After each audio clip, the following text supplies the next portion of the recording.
ಆತ್ಮೀಯ ಸಹೋದರ ಸಹೋದರಿಯರಿಗೂ ಕೂಡ ನಾನು ಹೃತ್ಪೂರ್ವಕವಾಗಿ ಸ್ವಾಗತವನ್ನು ಕೋರ್ತೇನೆ ಮತ್ತು ಸಿಟಿ ಲಾಡ್ಜ್ಗೆ ನಾನು ನನ್ನ ಹೃತ್ಪೂರ್ವಕವಾದ ವಂದನೆಗಳನ್ನ ಕೂಡ ನಾನು ಸಲ್ಲಿಸ್ತೇನೆ. ಇವತ್ತಿನ ದಿನದ ವಿಷಯ ಮಹಾತ್ಮರು ಅನ್ನೋದ್ರ ಬಗ್ಗೆ. ನಾವೆಲ್ಲ ಹಿಂದೂ ಸಂಸ್ಕೃತಿಯಲ್ಲಿ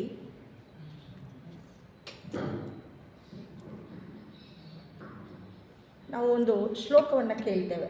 ಯಾವುದದು ಅಂತಂದರೆ, ಗುರುಬ್ರಹ್ಮ ಗುರುರ್ವಿಷ್ಣು ಗುರುದೇವೋ ಮಹೇಶ್ವರ ಗುರು ಸಾಕ್ಷಾತ್ ಪರಬ್ರಹ್ಮ ತಸ್ಮೈ ಶ್ರೀ ಗುರುವೇ ನಮಃ ಅಂತ.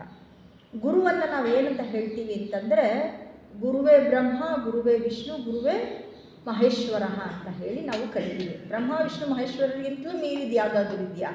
ಯಾವುದು ಕೂಡ ಇಲ್ಲ. ಅದನ್ನು ನಾವು ಹಿಂದೂ ಸಂಸ್ಕೃತಿಯಲ್ಲಿ ಹೇಳ್ತೀವಿ.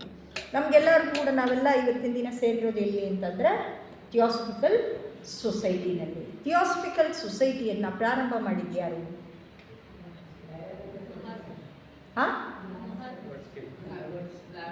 ಬ್ಲಾವೆಟ್ಸ್ಕಿ ಅವರು, ಆಮೇಲೆ ಆಲ್ಕಾಟ್ರವರು. ಇವರು ಬಾಹ್ಯದಲ್ಲಿ ನಮಗೆ ಕಾಣೋದಕ್ಕೆ ಸಿಗ್ತಾರೆ, ಆದರೆ ಅವರ ಹಿಂದೆಗಡೆ ಅವರನ್ನು ಮಾಡಿರೋರು ಯಾರು, ಇವರಿಗೆ ಪ್ರೇರೇಪಣೆಯನ್ನು ಕೊಟ್ಟವರು ಯಾರು ಅಂತಂದರೆ ಮಹಾತ್ಮ ಮೌರ್ಯರು ಮತ್ತು ಮಹಾತ್ಮ ಕುತುಮಿಗಳು ಹಿಂದೆ ನಿಂತು ಇವರಿಗೆ ಪ್ರೇರೇಪಣೆಯನ್ನು ಕೊಟ್ಟು ಥಿಯಾಸಫಿಕಲ್ ಸೊಸೈಟಿಯನ್ನು ಪ್ರಾರಂಭ ಮಾಡಿದರು. ಥಿಯಾಸಫಿ ಏನನ್ನು ಬೋಧಿಸುತ್ತೆ? ಸಿದ್ಧಾಂತಗಳನ್ನು ಹೇಳುತ್ತೆ. ಯಾವುದು ಆ ಸಿದ್ಧಾಂತಗಳು ಅಂದರೆ ಕರ್ಮ, ಪುನರ್ಜನ್ಮ ಮತ್ತು ವಿಕಾಸ ನಿಯಮ. ನಾವು ವಿಕಾಸವನ್ನು ಹೊಂದುತ್ತಾನೇ ಇದ್ದೀವಿ. ವಿಕಾಸ ನಿಯಮದ ಬಗ್ಗೆ ಥಿಯಾಸಫಿಯಲ್ಲಿ ನಮಗೆ ಹೆಚ್ಚಿನ ಮಾಹಿತಿ ಸಿಕ್ಕತ್ತೆ. ಎಲ್ಲ ಇರೋದೇನೆ. ಥಿಯಾಸಫಿ ಅಂದರೆ ಏನು ಅಂತಂದರೆ, ನಮ್ಮಲ್ಲಿ ಅನೇಕರು ನಾವೆಲ್ಲ ನೋಡಿರ್ಬೋದು, ನವರತ್ನದ ಸರ. ನವರತ್ನದ ಸರ ಅಂದ್ರೇನು?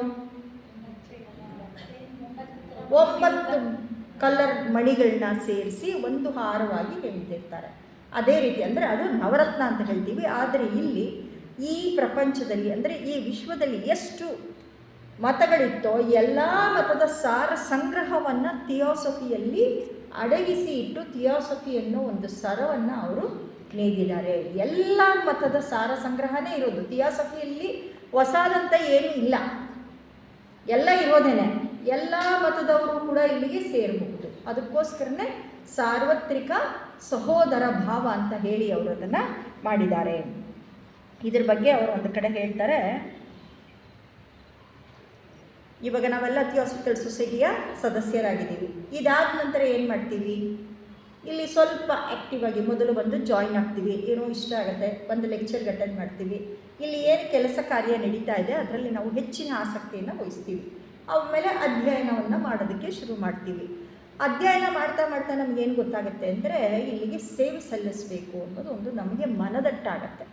ಸೇವೆಗೋಸ್ಕರನೇ ಸೇವೆ, ಬೇರೆ ಯಾವ್ದು ಎಕ್ಸ್ಪೆಕ್ಟೇಷನ್ನು ಇಲ್ಲ. ನಾವಿಲ್ಲಿ ಬರೋದೇ ಕೊಡೋದಕ್ಕೆ, ತೆಗೆದುಕೊಳ್ಳೋದಕ್ಕಲ್ಲ ಅನ್ನೋದು ಒಂದು ನಮಗೆ ಸ್ಪಷ್ಟವಾಗಿ ಗೊತ್ತಾಗುತ್ತೆ. ಆವಾಗ ಏನು ಮಾಡ್ತಾರೆ, ಇಲ್ಲಿ ಥಿಯಾಸಫಿಕಲ್ ಸೊಸೈಟಿಯ ಕಾರ್ಯಕರ್ತರಂತಂದರೆ ಅವ್ರನ್ನ ಗುರುತಿಸ್ತಾರೆ.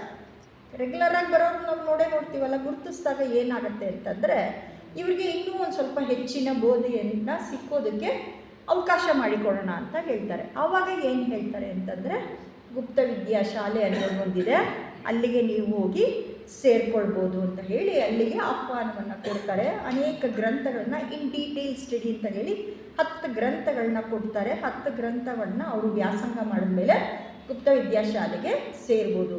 ಅಲ್ಲಿ 4ನೇದು ಹೇಳ್ತಾರೆ, ಕರ್ಮ, ಪುನರ್ಜನ್ಮ, ವಿಕಾಸ ನಿಯಮ ಆದಮೇಲೆ ಮಹಾತ್ಮರ ಇರುವಿಕೆಯಲ್ಲಿ ನಾವು ನಂಬಿಕೆಯನ್ನು ಹೊಂದಿರಬೇಕು ಅಂತ ಅಂದ್ಬಿಟ್ಟು ಹೇಳ್ತಾರೆ. ಅದ್ರ ಬಗ್ಗೆ ಏನು ಹೇಳ್ತಾರೆ ಅಂದರೆ, the existence of perfect man is one of the most distinctive and also one of the most encouraging teaching in theosophy ಅಂತ ಹೇಳಿ ಅದನ್ನು ಹೇಳ್ತಾರೆ. ಅಂದರೆ ಅತ್ಯಂತ ವಿಶಿಷ್ಟವಾದಂತಹ ಒಂದು ಪರಿಪೂರ್ಣ ಮಾನವರ ಇರುವಿಕೆ ಅನ್ನೋದು ಇದೆ.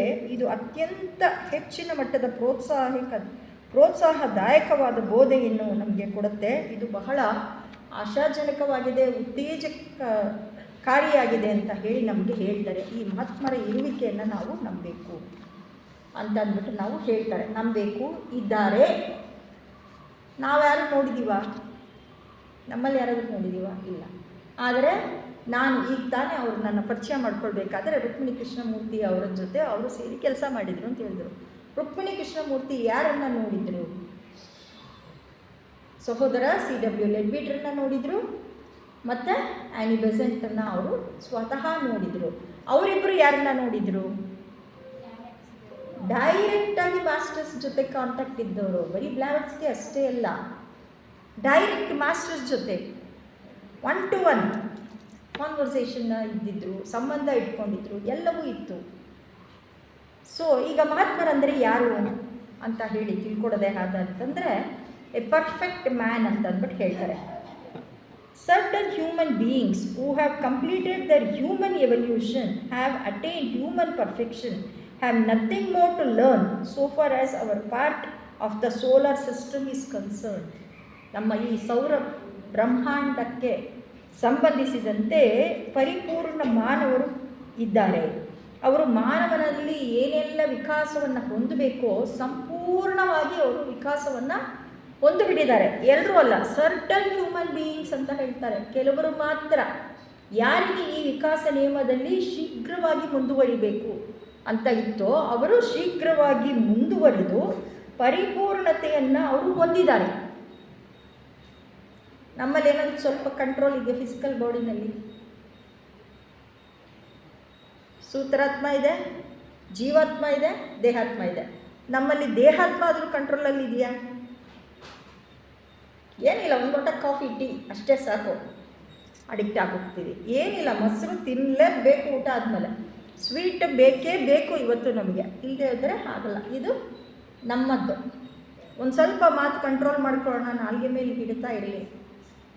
ತಿನ್ನೋದಕ್ಕೂ ಹಿಡ್ತಾ ಇಲ್ಲ, ಮಾತಾಡೋದಕ್ಕೂ ಹಿಡ್ತಾ ಅನ್ನೋದು ಇಲ್ಲ. ನಮ್ಮಲ್ಲಿ ಕಂಟ್ರೋಲ್ ಅನ್ನೋದಿಲ್ಲ. ಇವರಿಗೆ ಎಲ್ಲ ಇದರಲ್ಲೂ ಗೊತ್ತು. ನಮಗೆ ನೆಕ್ಸ್ಟ್ ಸೆಕೆಂಡ್ ಏನಾಗುತ್ತೆ ನಮಗೇನು ಗೊತ್ತಿಲ್ಲ. ಇವರಿಗೆ ನಿನ್ನೆ ಗೊತ್ತು, ಇವತ್ತು ಗೊತ್ತು, ನಾಳೆನೂ ಗೊತ್ತು. ಇವ್ರಿಗೆ ಹಿಂದೆ ಏನೆಲ್ಲ ಕಷ್ಟಪಟ್ಟರು, ಏನೆಲ್ಲ ವಿಕಾಸ ಹೊಂದಿದ್ರು, ಏನೆಲ್ಲ ಕಂಟ್ರೋಲ್ ಮಾಡಿದ್ರು, ಏನೆಲ್ಲ ಶಿಸ್ತುಬದ್ಧ ಜೀವನವನ್ನು ಜೀವಿಸಿದ್ರು ಅನ್ನೋದು ಅವ್ರಿಗೆ ಗೊತ್ತು. ಇನ್ನೊಂದು ಕಡೆ ಹೇಳ್ತಾರೆ, a human being who has perfected himself and has nothing more to learn on earth, who lives in a physical body on earth for helping of man, who takes pupils that desire to evolve more rapidly than their race in order to serve it ಅಂತ ಇನ್ನೊಂದು ಕಡೆ ಮಹಾತ್ಮರ ಬಗ್ಗೆ ಹೇಳ್ತಾರೆ. ಅವರು perfected human beings, ಅವರನ್ನು perfect ಮಾಡ್ಕೊಂಡಿದ್ದಾರೆ. ಅವರನ್ನೇ ಅವರು ಸಂಪೂರ್ಣವಾಗಿ ಪರಿಪೂರ್ಣವಾಗಿ ಮಾಡ್ಕೊಂಡಿದ್ದಾರೆ. ಅವರು ಏನೆಲ್ಲ ಕಲ್ತ್ಕೋಬೇಕೋ ಸಂಪೂರ್ಣವಾಗಿ ಎಲ್ಲವನ್ನು ಅವ್ರು ಕಲ್ತ್ಕೊಳ್ಬಿಟ್ಟಿದ್ದಾರೆ. ಕಲಿಯೋಕ್ಕೆ ಅಲ್ಲಿ ಏನೂ ಇಲ್ಲ. ಏನೇನು ಸಾಧಿಸ್ಬೋದೋ ಎಲ್ಲವನ್ನೂ ಸಾಧಿಸ್ಬಿಟ್ಟಿದ್ದಾರೆ. ಸಾಧಿಸೋದಕ್ಕೂ ಇನ್ನು ಏನೂ ಇಲ್ಲ. ಅವರು ಈ ಸ್ಥೂಲ ಶರೀರವನ್ನು ಧರಿಸ್ಕೊಂಡು ಈ ಪ್ರಪಂಚದ ಮೇಲೆ ಇದ್ದಾರೆ. ಸ್ಥೂಲ ಶರೀರವನ್ನು 1851 H.B. ಬ್ಲಾವೆಟ್ಸ್ಕಿ ಅವ್ರನ್ನ ನೋಡ್ತಾರೆ. ಪುನಃ ಆಫ್ಟರ್ 20 years ಮತ್ತೆ 1871 ನೋಡಿದಾಗ ಅವರು ಅವತ್ತು 20 ವರ್ಷದ ಹಿಂದೆ ಹೇಗಿದ್ದರೋ ಮತ್ತೂ ಕೂಡ ಅವ್ರು ನೋಡಿದಾಗ ಅದೇ ರೀತಿ ಇದ್ದರು. ಒಂದು ಸ್ವಲ್ಪವೂ ವಯಸ್ಸಾದಂತೆ ಅವರಿಗೆ ಕಾಣಿಸೇ ಇರಲಿಲ್ಲ. ಅವರು ಈ ಸ್ಥೂಲ ಶರೀರವನ್ನು ಧರಿಸ್ಕೊಂಡು ಈ ಭೂಮಿ ಮೇಲೆ ಇದ್ದಾರೆ. ಯಾತಕ್ಕೆ ಅಂದರೆ ಇಲ್ಲಿ ಯಾರ್ಯಾರಿದ್ದಾರೆ ಜನರು, ಮಾನವರಿಗೆ ಸಹಾಯವನ್ನು ಮಾಡೋದಕ್ಕೆ, ಹೆಲ್ಪಿಂಗ್ ಆಫ್ ಮ್ಯಾನ್.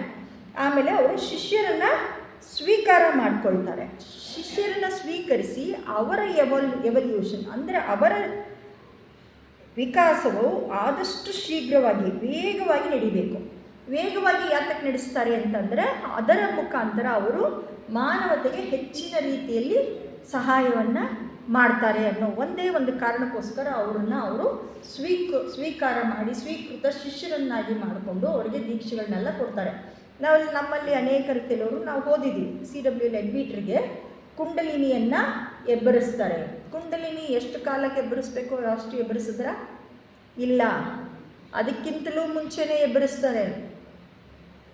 ಅಷ್ಟು ಕಾಲ ಬೇಕಿಲ್ಲ, ಅದಕ್ಕಿಂತಲೂ ಮುಂಚೆನೇ ಅವರಿಗೆ ಕುಂಡಲಿನಿ ಅನ್ನೋದು ಎದ್ದೇಳತ್ತೆ. ಮತ್ತು ಅದರ ಮುಖಾಂತರ ಅವರು ಇನ್ನೂ ಹೆಚ್ಚಾಗಿ ಸೇವೆಯನ್ನು ಸಲ್ಲಿಸೋದಕ್ಕೆ ಉಪಕಾರ ಆಗತ್ತೆ ಅನ್ನೋ ಒಂದೇ ಒಂದು ದೃಷ್ಟಿಯಿಂದ ಅವರು ಅದನ್ನು ಮಾಡ್ತಾರೆ. ಈ ಮಹಾತ್ಮ ಅಂತಂದರೆ ನಾವು ಡೆಫಿನೇಷನ್ನ ತಗೊಳ್ಳೋದಾದರೆ ಮಹಾ ಆತ್ಮ. ಆತ್ಮ ಮಹತ್, ಶರೀರ ಅಲ್ಲ. ಆತ್ಮ ಮಹಾ ಆತ್ಮ ಅಥವಾ ಲಿಬರೇಟೆಡ್ ಸೋಲ್ ಅಥವಾ ಅಡೆಪ್ಟ್ ದೀಕ್ಷಿತ ಅಂತ ಹೇಳ್ತಾರೆ, ಅಥವಾ ಗ್ರೇಟ್ ಸೋಲ್ ಅಂತ ಹೇಳ್ತಾರೆ, ಅಥವಾ ಎಲ್ಡರ್ ಬ್ರದರ್ ಅಂತ ಹೇಳ್ತಾರೆ, ಅಥವಾ ಎ ಪರ್ಫೆಕ್ಟ್ ಮ್ಯಾನ್ ಅಂತ ಹೇಳ್ತಾರೆ. ಇಲ್ಲಿ ಪ್ರಜ್ಞೆಯ ವಿಕಾಸದ ಸ್ಥಿತಿಯನ್ನು ಮಾತ್ರ ಅವರು ಕುರಿತು ಹೇಳ್ತಾರೆ ವಿನಃ ಬೇರೆ ಏನು ಹೇಳೋದಿಲ್ಲ. ಒಂದು ಕಡೆ ಮಾಸ್ಟರ್ಸ್ ಬಗ್ಗೆನೇ ಒಂದು ಸ್ವಲ್ಪ ಎಲ್ಲ ಓದ್ತಾ ಇದ್ದಾಗ ನನಗೆ ಗೊತ್ತಾಯಿತು, ಮಾಸ್ಟರ್ಸ್ ಅಬೌಟ್ ದೆಮ್ಸೆಲ್ಸ್ ಅಂತ ಬರ್ಕೊಂಡಿದ್ದೀನಿ. ಅವ್ರು ಏನು ಹೇಳ್ತಾರೆ ಅವ್ರ ಬಗ್ಗೆ ಅಂದರೆ, none of you have ever formed an accurate idea of masters or the laws of occultism, they are guided by ಅಂತ ಅವ್ರು ಹೇಳ್ತಾರೆ. ಸ್ವತಃ ಅವ್ರ ಬಗ್ಗೆ ಅವ್ರು ಏನು ಹೇಳ್ತಾರೆ ಅಂದರೆ, ನಮ್ಮಲ್ಲಿ ಅಂದರೆ ಅಥವಾ ನಿಮ್ಮಲ್ಲಿ ಯಾರಿಗೂ ಕೂಡ ಮಹಾತ್ಮರ ಬಗ್ಗೆ ಕರಾರುವಕ್ಕಾದ ಸಂಗತಿಯಾಗಲಿ ಅಥವಾ ಯಾವ ಆಧ್ಯಾತ್ಮಿಕ ನಿಯಮಗಳು ಅವರಿಗೆ ಮಾರ್ಗದರ್ಶನವನ್ನು ನೀಡುತ್ತಿದೆ ಅನ್ನೋದು ನಿಮಗೆ ಯಾರಿಗೂ ಕೂಡ ತಿಳಿದಿಲ್ಲ. ತಿಳುವಳಿಕೆ ಯಾವಾಗ ಬರುತ್ತೆ? ನಾವು ಒಂದು ಮೆಟ್ಟಲನ್ನು ಹತ್ತಿ ನಾವು ಆ ಮಟ್ಟಕ್ಕೆ ಎವಾಲ್ವ್ ಆದಾಗ ತಿಳುವಳಿಕೆ ತನಗೆ ತಾನೇ ಬರುತ್ತೆ. ಆವಾಗ ಬೋಧೆ ನಾವು ಕೇಳದೆ ಹೋಗಲಿ, ನಾವು ಆ ಜೀವನವನ್ನು ಜೀವಿಸಿದಾಗ ನಮಗೆ ಆ ಬೋಧೆಯನ್ನು ಮಹಾತ್ಮರು ಕೊಟ್ಟೇ ಕೊಡ್ತಾರೆ. ಮಹಾತ್ಮರು ಎಂದರೆ ವಿಶೇಷವಾದ ತರಬೇತಿ ಮತ್ತು ಶಿಕ್ಷಣದಿಂದ ತಮ್ಮ ಉನ್ನತ ದೇಹಗಳನ್ನು ಬೆಳೆಸಿಕೊಂಡು ಆಧ್ಯಾತ್ಮಿಕವಾದ ಜ್ಞಾನವನ್ನು ಅವರು ಗಳಿಸಿಕೊಂಡಿರ್ತಾರೆ. ವಿಶೇಷವಾದ ತರಬೇತಿ, ಅವರಿಗೆ ಟ್ರೈನಿಂಗ್ ಸಿಕ್ಕತ್ತೆ. ಟ್ರೈನಿಂಗ್ ಯಾವಾಗ ಸಿಕ್ಕತ್ತೆ? When they are obedient, when they are ready to learn. ಆವಾಗ ಮಾತ್ರ ಅವ್ರಿಗೆ ತರಬೇತಿ ಕೊಡ್ತಾರೆ, ಶಿಕ್ಷಣ ಕೊಡ್ತಾರೆ. ಇವಾಗ ನಾವೆಲ್ಲ ಹೋಗ್ತೀವಿ, ಒಂದು ಲಾಯರ್ ಹತ್ರ ಹೋದಾಗ ನಮಗೆ ಎಂಥ ಲಾಯರ್ ಬೇಕು ಅಂತ ಕೇಳ್ತೀವಿ? ಎಕ್ಸ್ಪೀರಿಯನ್ಸ್ ಇರೋರು, ಸರಿಯಾದ ನಿಯಮವನ್ನು ತಿಳ್ಕೊಂಡಿರೋರು ಬೇಕು, ಯಾರೋ ಬೇಕಿಲ್ಲ, ಆರ್ಡಿನರಿ ಬೇಕಿಲ್ಲ. ಲಾಯರ್ ಹತ್ರ ಹೋದಾಗ ನಮಗೆ ಎಕ್ಸ್ಪೀರಿಯನ್ಸ್ ಲಾಯರೇ ಬೇಕು, ಚೆನ್ನಾಗಿ ತಿಳ್ಕೊಂಡಿರೋರೇ ಬೇಕು. ಯಾಕಂದರೆ ನಮ್ಮ ಕೇಸ್ನ ಗೆದ್ದು ಕೊಡಬೇಕು. ಒಂದು ಆರ್ಡಿನರಿ ಹ್ಯೂಮನ್ ಬೀಯಿಂಗನ್ನೇ ನಾವು ಇಷ್ಟು ಎಕ್ಸ್ಪೆಕ್ಟ್ ಮಾಡಬೇಕಾದ್ರೆ ಇನ್ನು ಮಹಾತ್ಮರ ಬಗ್ಗೆ ನಿಜವಾಗ್ಲೂ ಇವತ್ತು ಬೆಳಗ್ಗೆ ಎದ್ದು ಮಹಾತ್ಮರ ಫೋಟೋ ನೋಡಿದಾಗ ಅನ್ನಿಸ್ತು, ಇವ್ರ ಬಗ್ಗೆ ಮಾತಾಡೋಕ್ಕೆ ನನಗೆ ಯೋಗ್ಯತೆ ಇದೆಯಾ? ಖಂಡಿತ ಅನ್ನಿಸ್ತು. ನಾವು ಹೇಳ್ತೀವಿ ಅಷ್ಟೇ, ಅವರು ಎಷ್ಟು ಬೋಧೆಯನ್ನು ಕೊಟ್ಟಿದ್ದಾರೆ, ನಮ್ಮ ಜೀವನದಲ್ಲಿ ನಾವು ಎಷ್ಟು ಅಳವಡಿಸ್ಕೊಂಡಿದ್ದೀವಿ, ತೃಣ ಮಾತ್ರವೂ ಇಲ್ಲ. ಒಂದು ಕಡೆ ಆ್ಯನಿ ಬೆಸೆಂಟ್ ಬರೀತಾರೆ, ಅವ್ರಿಗೆ HP ಬ್ಲಾವಟ್ಸ್ಗೆ ಅವರು ಕೊಟ್ಟಿದ್ದಾರಲ್ಲ ಬೋಧೆಯನ್ನು, ಅದನ್ನು ಓದೋಕ್ಕೆ ಅವರಿಗೆ ನಾವು ಎಷ್ಟು ಋಣವನ್ನು ನಾವು ಗೊತ್ತಿದ್ದೀವಿ, ಅವ್ರನ್ನ ಋಣ ತೀರಿಸೋದಕ್ಕೆ ನಮಗೆ ಸಾಧ್ಯನೇ ಇಲ್ಲ. ಅಷ್ಟರ ಮಟ್ಟಿಗೆ HP ಬ್ಲಾವಟ್ಸ್ಗೆ ಅವರು ನಮಗೆ ಕೊಟ್ಬಿಟ್ಟಿದ್ದಾರೆ ಅಂತಂದ್ಬಿಟ್ಟು ಹೇಳ್ತಾರೆ. ಇದೆಲ್ಲ ಆದಮೇಲೆ ಮಹಾತ್ಮರು ಎಲ್ಲಿದ್ದಾರೆ, ಹೇಗಿದ್ದಾರೆ? ಫಸ್ಟ್ ಆಫ್ ಆಲ್ ಮಹಾತ್ಮರು ಇದ್ದಾರಾ? ಮಹಾತ್ಮರು ಇಲ್ಲ ಅಂತ ಹೇಳೋಕೆ ಸೊ ನೀವೆಲ್ಲ ಅಂದ್ಕೊಂಡಿದ್ದೀರ ಮಹಾತ್ಮರು ಇದ್ದಾರೆ ಅಂದರೆ ಎಲ್ಲಿದ್ದಾರೆ?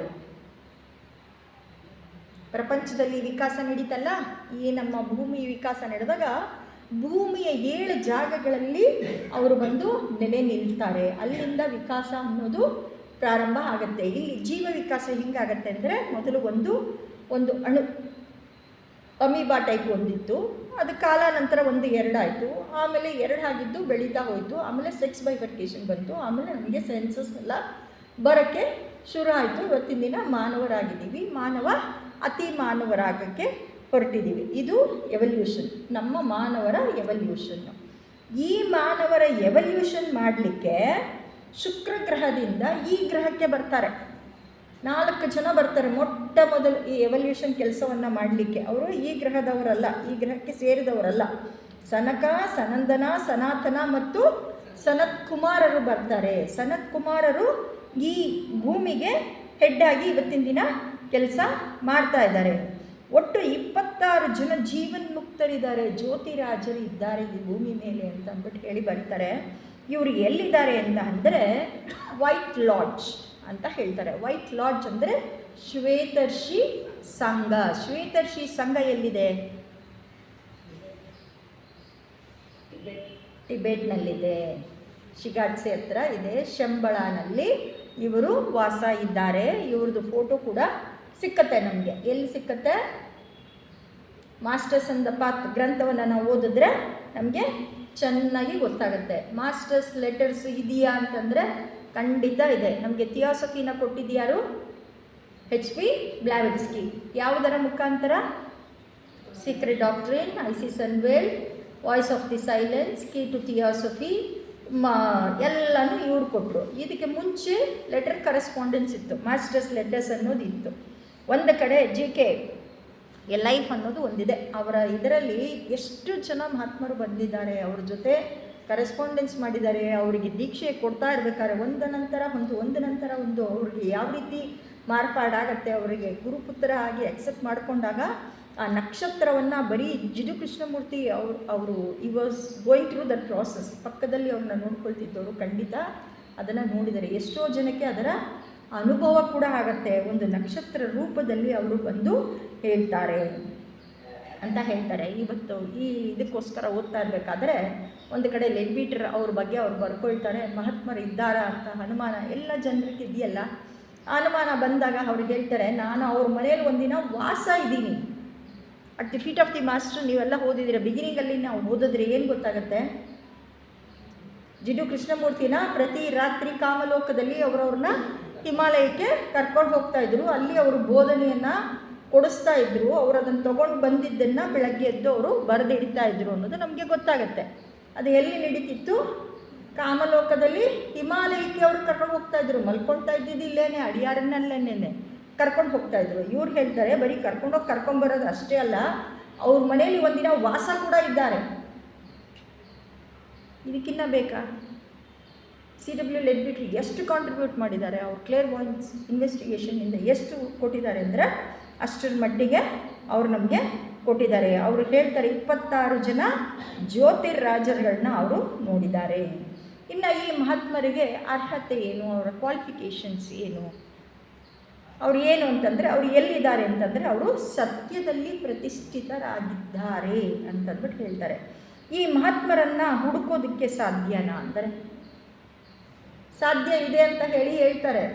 ಹೇಗೆ ಅಂತಂದರೆ ನೀರ್ತುಲ ಆಶ್ರಮ ಅನ್ನೋದು ಒಂದಿದೆ. ಅದು ಎಲ್ಲಿದೆ ಅಂತಂದರೆ ಹಿಮಾಲಯ ಆಲ್ಮೋಡದಿಂದ 1 ಕಿಲೋಮೀಟರ್ ಆಚೆ ಇದೆ.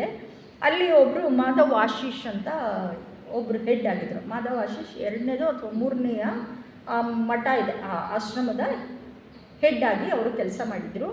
ಈಗ 5ನೇ ಹೆಡ್ ಕೆಲಸ ಮಾಡ್ತಾ ಇದ್ದಾರೆ.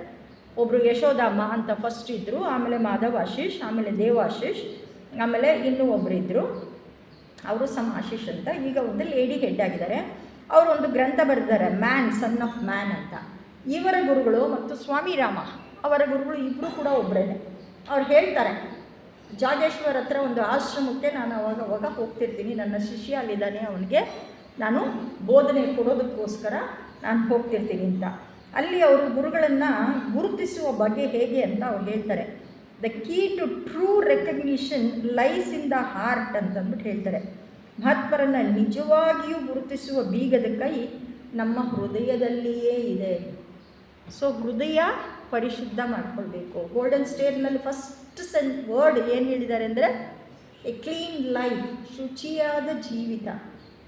ಇನ್ನು ನಮ್ಮ ಹೃದಯ ಎಷ್ಟು ಪರಿಶುದ್ಧವಾಗಿ ಇಟ್ಕೊಳ್ಬೇಕು ಅನ್ನೋದನ್ನು ಅವರು ನಮಗೆ ತಿಳಿಸಿ ನಮಗೆ ಹೇಳ್ತಾರೆ. ಸೊ ಆದ್ದರಿಂದ ನಾವು ಕೂಡ ಮಹಾತ್ಮರಾಗಬಹುದೇ?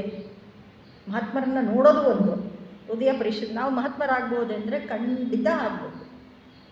ಈ ವಿಕಾಸ ನಿಯಮದಲ್ಲಿ ನಾವು ಕರ್ಮ ಕಡಿಮೆ ಮಾಡ್ಕೊಳ್ಬೇಕು ಅಂದರೆ ಡಿಟ್ಯಾಚ್ಮೆಂಟ್ ಇರಬೇಕು, ಆಸೆ ಕಡಿಮೆ ಮಾಡ್ಕೊಳ್ಬೇಕು, ಸೆನ್ಸ್ ಆಫ್ ಸೆಪ್ರೇಟ್ನೆಸ್ ಅನ್ನೋದು ನಮ್ಮಲ್ಲಿ ಇರಬಾರ್ದು, ಪ್ರತ್ಯೇಕತಾ ಮನೋಭಾವ ಅನ್ನೋದು ಇರಬಾರ್ದು, ಸೇವೆ ಮನೋಭಾವ ಇರಬೇಕು. ನಿಸ್ವಾರ್ಥದಿಂದ ಜೀವಿಸಿದರೆ ನಾವು ಆ ಹಂತಕ್ಕೆ ಇರೋದಕ್ಕೆ ಸಾಧ್ಯ. At the feet of the ಮಾಸ್ಟರ್ನಲ್ಲಿ ಏನು ಕೊಟ್ಟಿದ್ದಾರೆ, ಸಂಪೂರ್ಣವಾಗಿ ಚಾಚೂ ತಪ್ಪದಂತೆ ನಮ್ಮ ಜೀವನದಲ್ಲಿ ಆ ಬೋಧೆಯನ್ನು ಅಳವಡಿಸ್ಕೊಟ್ರೆ ನಾವು ಮೊದಲನೇ ದೀಕ್ಷೆಯನ್ನು ಹೊಂದೋದಕ್ಕೆ ಖಂಡಿತ ಸಾಧ್ಯ ಇದೆ ಅಂತಂದ್ಬಿಟ್ಟು ಹೇಳ್ತಾರೆ. ಲೋಕ ಕಲ್ಯಾಣಕ್ಕೆ ನಾವು ಬದ್ಧರಾಗಿರಬೇಕು. ಮೊದಲು ಶಿಷ್ಯ, ಆಮೇಲೆ ಜೀವನ್ಮುಕ್ತಿ, ಆಮೇಲೆ ಮಹಾತ್ಮರಾಗೋದಕ್ಕೆ ಸಾಧ್ಯ. ಇಲ್ಲಿಗೆ ನಮಗೆ ಪ್ರಾಮಾಣಿಕತೆ ಬೇಕು, ಭಕ್ತಿ ಬೇಕು, ತ್ಯಾಗ ಬೇಕು, ಎಲ್ಲದಕ್ಕಿಂತಲೂ ಮುಖ್ಯವಾಗಿ ಶ್ರದ್ಧೆ ಇರಬೇಕು ನಮ್ಮಲ್ಲಿ. ಶ್ರದ್ಧೆನೇ ಆ ಬೀಗದ ಕೈ ಅಂತ ನಾನು ಹೇಳ್ತೀನಿ. ಎಲ್ಲಿ ಶ್ರದ್ಧೆ ಇರುತ್ತೆ ಅಲ್ಲಿ ನಾವು ಇನ್ನ ಆಳಕ್ಕೆ ಹೋಗೋದಕ್ಕೆ ಸಾಧ್ಯ ಆಗುತ್ತೆ. ಮಹಾತ್ಮರಲ್ಲಿ ಏನು ಇಲ್ಲ ಅಂತಂದರೆ, ಮಹಾತ್ಮರಲ್ಲಿ ಅವಿದ್ಯೆ ಅನ್ನೋದು ಇಲ್ಲವೇ ಇಲ್ಲ. ಅವರು ಭೂಲೋಕ, ಭುವರ್ಲೋಕ, ಸುವರ್ಲೋಕ, ಮಹರ್ಲೋಕ, ಜನರ್ಲೋಕ, ತಪೋಲೋಕ ಮತ್ತು ಸತ್ಯಲೋಕ. ಅದಕ್ಕೆ ನಾನು ಹೇಳಿದ್ದು ಸತ್ಯದಲ್ಲಿ ಅವರು ನೆಲೆ ನಿಂತಿದ್ದಾರೆ ಅಂತಂದ್ಬಿಟ್ಟು. ಈ 7 ಲೋಕಗಳಲ್ಲಿ ಅವರ ಪ್ರಜ್ಞೆ ಅನ್ನೋದು ಸಂಪೂರ್ಣವಾಗಿ ವಿಕಾಸ ಆಗೋಗಿದೆ. ಅದಕ್ಕೆ ಅವ್ರನ್ನ ಪರ್ಫೆಕ್ಟ್ ಮ್ಯಾನ್ ಅಂತ ಹೇಳಿ ಕರೆಯೋದು. ಇವರಲ್ಲಿ ಈ 10 ಫೆಟರ್ಸ್ ಅಂತ ಏನು ಹೇಳ್ತೀವಿ, ದಶಬಂಧಗಳು ಅನ್ನೋದು ಏನಿದೆ, ಅದು ಒಂದು ಬಂಧ ಕೂಡ ಅವರಲ್ಲಿ ಇಲ್ಲ. ಅದಕ್ಕೋಸ್ಕರನೇ ಅವರಲ್ಲಿ ಅವಿದ್ಯೆ ಅನ್ನೋದಿಲ್ಲ. ಪ್ರತ್ಯೇಕ ಆತ್ಮ, ನಾನು ಬೇರೆ ಇತರರು ಬೇರೆ, ಸೆಪರೇಟ್ ಸೋಲ್ ಅನ್ನೋದು ಅಲ್ಲಿ ಇಲ್ಲ. ಎಲ್ಲ ಸೋಲಲ್ಲೂ ಇರೋದು ಒಂದೇ, ಒಂದೇ. ಅದನ್ನು ಸಕ್ಕಾಯ ದಿತ್ತಿ ಅಂತ ಹೇಳ್ತಾರೆ. ವಿಚಿಕಿಚ್ಚ ಅಂದರೆ ಸಂಶಯ ಅನ್ನೋದು ಅವರಲ್ಲಿ ಲವಲೇಶವೂ ಕೂಡ ಇಲ್ಲ. ಇನ್ನು ಶೀಲಬತಾ ಪರಮಶ ಅಂದರೆ ನಿಯಮಾಚರಣೆಗಳ ಮೂಲಕ ಮುಕ್ತಿಯನ್ನು ಹೊಂದಬಹುದು ಅಂತ ಏನು ಹೇಳ್ತಾರೆ, ಯಾವುದೇ ನಿಯಮ ಇಲ್ಲ. ಪೂಜೆ ಮಾಡಲೇಬೇಕು, ಆಚರಣೆಗಳನ್ನ ಸಂಪ್ರದಾಯವನ್ನು ಅನುಸರಿಸಲೇಬೇಕು ಅನ್ನೋದು ಏನೂ ಇಲ್ಲ. ಬಿಗಿನಿಂಗಲ್ಲಿ ನಾವು ಏನು ಮಾಡ್ತೀವಿ, ಮಕ್ಕಳಿಗೆ ಗೆರೆಗಳನ್ನ ಹಾಕಿ ಈ ರೀತಿ ಬರಿ ಅಂತ ಹೇಳಿ ಬರ್ಕೊಡ್ತೀವಿ. ಒಂದು ಹಂತ ಆದಮೇಲೆ ಯಾವುದೇ ಗೆರೆ ಬೇಕಿಲ್ಲ, ಅವರೇ ಸ್ವತಃ ಬರ್ಕೊಂಡು ಹೋಗ್ತಾರಲ್ಲ, ಆ ರೀತಿ. ಇನ್ನು ಕಾಮರಾಗ, ಇಂದ್ರಿಯ ಸುಖಾಪೇಕ್ಷೆ ಬೇಕು ಅನ್ನೋದು ಅವ್ರಿಗಿಲ್ಲ. ಪಟಿಗ ಅಂದರೆ ಕೋಪ ಅನ್ನೋದು ಅವರಲ್ಲಿ ಯಾವುದೇ ಕಾರ್ನರಲ್ಲೂ ಇಲ್ಲ. ಕೋಪ ಅನ್ನೋದು ಅವ್ರ ಡಿಕ್ಷನರಿಲೇ ಇಲ್ಲ. ಇನ್ನು ರೂಪರಾಗ, ಉನ್ನತ ಮಟ್ಟದ ಈ ಶರೀರವನ್ನು ಹೊಂದಿರಬೇಕು ಅನ್ನೋದು ಕೂಡ ಅವರಲ್ಲಿ ಇಲ್ಲ. ಇನ್ನು ಅರೂಪರಾಗ, ಈ ಶರೀರ ಬೇಡ ಅನ್ನೋ ರಾಗವೂ ಕೂಡ ಅವರಲ್ಲಿ ಇಲ್ಲ. ಇನ್ನು ಮಾನ ಅಂತಂದರೆ ಶ್ರೇಷ್ಠತೆ, ಅಥವಾ ಇನ್ನೊಬ್ಬರ ಜೊತೆ ಹೋಲಿಸ್ಕೊಂಡು ನಾನೇ ಶ್ರೇಷ್ಠ ಅನ್ನೋ ಅಹಂ ಅನ್ನೋದು ಏನಿದೆ ಅದು ಕೂಡ ಅವರಲ್ಲಿ ಇಲ್ಲ. ಇನ್ನು ಉದ್ದಚ್ಚ ಅಂದರೆ ಅಶಾಂತಿ. ನಮ್ಮಲ್ಲಿ ಇಲ್ಲದೇ ಇರೋದು ಯಾವುದು ಅಂದರೆ ಶಾಂತಿ. ಅವರಲ್ಲಿ ಅಶಾಂತಿ ಅನ್ನೋದು ಇಲ್ಲವೇ ಇಲ್ಲ. ಸದಾ ಕಾಲ ಶಾಂತ ಚಿತ್ತರಾಗಿ ಅವರು ಇದ್ದಾರೆ. ಅವಿದ್ಯ ಅಂದರೆ 4 ಆರ್ಯ ಸತ್ಯಗಳ ಬಗ್ಗೆ ತಪ್ಪು ಗ್ರಹಿಕೆಯನ್ನು ಅವರು ಹೊಂದಿಲ್ಲ. ದುಃಖ ಅನ್ನೋದು ಇದೆ, ದುಃಖಕ್ಕೆ ಕಾರಣವೂ ಇದೆ, ಆ ದುಃಖದ ವಿಮೋಚನೆಯೂ ಇದೆ, ವಿಮೋಚನಾ ಮಾರ್ಗವೂ ಕೂಡ ಇದೆ. ಇದರ ಬಗ್ಗೆ ಅವರಿಗೆ ಸಂಪೂರ್ಣವಾಗಿ ತಿಳಿದಿದೆ. ಆ ಅಷ್ಟಾಂಗ ಮಾರ್ಗವನ್ನು ಅವರು ಪಾಲಿಸ್ತಾ ಇದ್ದಾರೆ. ಹಾಗಾಗಿ ಅವರಲ್ಲಿ ಅಜ್ಞಾನ ಅನ್ನೋದು ಇಲ್ಲವೇ ಇಲ್ಲ. ಅವರು ಸಂಪೂರ್ಣವಾದ ಜ್ಞಾನವನ್ನು ಅವರು ಹೊಂದಿದ್ದಾರೆ ಅನ್ನೋದನ್ನು ನಾವು ತಿಳ್ಕೊಂಡಿದ್ದೀವಿ. ಇನ್ನು ಸ್ವಲ್ಪ ಆಳಕ್ಕೆ ಹೋಗಿ ಇನ್ನು ಮಹಾತ್ಮರ ಬಗ್ಗೆ ನಮಗೆ ತಿಳಿದಿರೋ ಬಗ್ಗೆ ಥಿಯಾಸಫಿನಲ್ಲಿ ಯಾವಾಗಲೂ ಏನು ಹೇಳ್ತೀವಿ ಅಂದರೆ ಸಪ್ತತೆ ಬಗ್ಗೆ ನಾವು ಹೇಳ್ತೀವಿ. ಸಪ್ತ ಅಂದರೆ 7. ನಮ್ಮ ಹಿಂದೂ ಸಂಸ್ಕೃತಿಯಲ್ಲಿ 5 ಹೇಳಿದ್ರೆ ಥಿಯಾಸಫಿನಲ್ಲಿ 7. 7ಕ್ಕೆ 7 ರೇಖೆಗಳು ಕೂಡ ಇದೆ ಅಂತ ನಾವು ಹೇಳ್ತೀವಿ. ಇನ್ನು ಮೊಟ್ಟ ಮೊದಲನೆಯ ರೇಖೆ ಬಗ್ಗೆ ನಾವು ಸ್ವಲ್ಪ ತಿಳ್ಕೊಳ್ಳೋದೇ ಆದರೆ, ಮೊಟ್ಟ ಮೊದಲ ರೇಖೆಯ ಮಹಾತ್ಮರು ಕೂಡ ಒಬ್ಬರು ಇದ್ದಾರೆ. ಅವರು ಯಾರು ಅಂತಂದರೆ ಮನುಗಳು. ಅಲ್ಲಿ ಯಾರು ಹೆಡ್ ಅಂತಂದರೆ ಮೌರ್ಯ ಮಹಾತ್ಮರು ಇದಕ್ಕೆ ಹೆಡ್ ಆಗಿದ್ದಾರೆ. ಈ ಮೌರ್ಯರಿಗೆ ಯಾರ್ಯಾರು ಸ್ಟೂಡೆಂಟ್ಗಳು ಅಥವಾ ಮೌರ್ಯರನ್ನ ಫಾಲೋ ಮಾಡೋದು ಯಾರು ಅಂದರೆ ಟಿ ಸುಬ್ಬರಾವ್. ಅವರ ಗುರುಗಳು ಕೂಡ ಮೌರ್ಯರೇನೆ. HP ಬ್ಲಾವಟ್ಸ್ಕಿ ಗುರುಗಳು ಮೌರ್ಯರೇನೆ. HS ಆಲ್ಕಾಟ್ ಗುರುಗಳೂ ಮೌರ್ಯರೇನೆ. ಆ್ಯನಿ ಬೆಸೆಂಟ್ ಗುರುಗಳು ಕೂಡ ಮೌರ್ಯರೇನೆ. ಇವರೆಲ್ಲರೂ ಕೂಡ ಮೊದಲನೇ ರೇಖೆಯವರು. ಅಂದರೆ ಆಡಳಿತ ಶಕ್ತಿಯನ್ನು, ಅಧಿಕಾರ ನಡೆಸೋ ಶಕ್ತಿಯನ್ನು ಅವರು ಹೊಂದಿದ್ದರು. ಇವರು ರಜಪೂತರು. ಅನೇಕ ಜನ್ಮಗಳ ಕಾಲ ಇವರು ರಾಜರಾಗಿ ಅವರು ಜನ್ಮವನ್ನು ಎತ್ತಿದ್ದಾರೆ. ಇವರು ಹಿಂದೂ ಶರೀರವನ್ನು ಅಂದರೆ ನಮ್ಮ ಭಾರತೀಯರ ಶರೀರವನ್ನು ಹೊಂದಿದ್ದು ಟಿಬೇಟ್ನಲ್ಲಿದ್ದಾರೆ. ಶಿಗಾಟ್ಸೆ ಅಂದರೆ ಜಾತಿಯಲ್ಲಿ ಅವರು ಕ್ಷತ್ರಿಯರು. ನಾವು ಹಿಂದೂಲಿ ಹೇಳ್ತೀವಲ್ಲ, ಬ್ರಾಹ್ಮಣ, ಕ್ಷತ್ರಿಯ, ವೈಶ್ಯ, ಶೂದ್ರ ಅಂತಂದ್ಬಿಟ್ಟು ಅದರಲ್ಲಿ ಇವರು ಯುದ್ಧ ಮಾಡುವಂತಹ ಕಲೆಯನ್ನು ಅವರು ಚೆನ್ನಾಗಿ ಕರಗತ ಮಾಡಿಕೊಂಡಿದ್ದರು. ಇವರು ಕ್ಷತ್ರಿಯರು. ಇವರು ರಾಜಸ್ಥಾನದಲ್ಲಿದ್ದಾರೆ. ಇವರು ಬಹಳ ಉದ್ದವಾದ ಶರೀರವನ್ನು ಹೊಂದಿದ್ದಾರೆ. 6.8 ಇಂಚ್ ಇವ್ರದ್ದು ಎತ್ತರ. ಇವರು 1ನೇ ರೇಖೆಗೆ ಸೇರಿದ್ದಾರೆ. ಮಹಾತ್ಮ ಮೌರ್ಯರು ಮಹಾತ್ಮ ಕುತಿರ್ಮಿಗಳ ಬಗ್ಗೆ ಏನು ಹೇಳ್ತಾರೆ ಅಂದರೆ, my brother, the light of my soul. ನನ್ನ ಸಹೋದರ ಇದ್ದಾರಲ್ಲ, ಅವರು ನನ್ನ ಆತ್ಮದ ಬೆಳಕು ಅಂತ ಹೇಳ್ತಾರೆ. ಅವರು ಹೇಳ್ತಾರೆ, I am the slave of my duty to the lodge. ಆ ಲಾಡ್ಜ್ ಯಾವುದು? ನಾನು ಸೇವಕ. ನನ್ನ ಕರ್ತವ್ಯಕ್ಕೆ ಸೇವಕ. ಕರ್ತವ್ಯ ಯಾರಿಗೆ? ಶ್ವೇದರ್ಶಿ ಸಂಘಕ್ಕೆ. ನಾವು ನಮ್ಮ ಕರ್ತವ್ಯವನ್ನು ಯಾರಿಗೆ ಸಲ್ಲಿಸ್ತಾ ಇದ್ದೀವಿ? ಮೊದಲು ನಾನು, ನನ್ನ ಕುಟುಂಬ, ನಮ್ಮವರು. ಇನ್ನು ಜಾಸ್ತಿ ಆದರೆ ನಮ್ಮವರು, ನನ್ನ ಬಂಧು, ನನ್ನ ಬಳಗ, ನಮ್ಮ ಜಾತಿ, ನಮ್ಮ ರಾಜ್ಯ. ಮೊದಲು ನಮ್ಮದು. ಇವತ್ತಿನ ದಿನ ಬೆಳಗ್ಗೆ ಎದ್ದರೆ ಪೇಪರಲ್ಲಿ ಹೆಡ್ಲೈನ್ಸಲ್ಲಿ ಏನು? ಯುದ್ಧ. ಯಾಕಂದರೆ ಅವರು ಪರರು. ಸೊ ನಾವು ನಮಗೆ ಸಲ್ಲಿಸ್ತಾ ಇರೋದು ಎಲ್ಲರೂ ಒಂದು ಅನ್ನೋ ಭಾವನೆ ನಮ್ಮಲ್ಲಿ ಇಲ್ಲ. ನಾನು ಬೇರೆ, ಇನ್ನೊಬ್ಬರು ಬೇರೆ ಇದೆ. ಆದರೆ ಇಲ್ಲಿ ಏನು ಹೇಳ್ತಾರೆ ಅಂದರೆ, ಫಸ್ಟ್ ನನ್ನ ಡ್ಯೂಟಿ ಟು ದ ಲಾಡ್ಜ್, ಶ್ವೇತಶ್ರೀ ಸಂಘಕ್ಕೆ ನನ್ನ ಮೊಟ್ಟ ಮೊದಲ ಕರ್ತವ್ಯ ಅಂತ ಹೇಳ್ತಾರೆ. ಇನ್ನು ಕುತುಮಿಗಳು, ಇವರು ಎರಡನೇ ರೇಖೆಗೆ ಅಧಿಕಾರಿಗಳು ಅಥವಾ ಹೆಡ್ ಆಗಿರ್ತಾರೆ.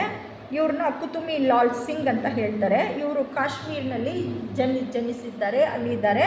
ಮತ್ತು ಇವರು ಬ್ರಾಹ್ಮಣ ಕುಟುಂಬಕ್ಕೆ ಸೇರಿದ್ದಾರೆ.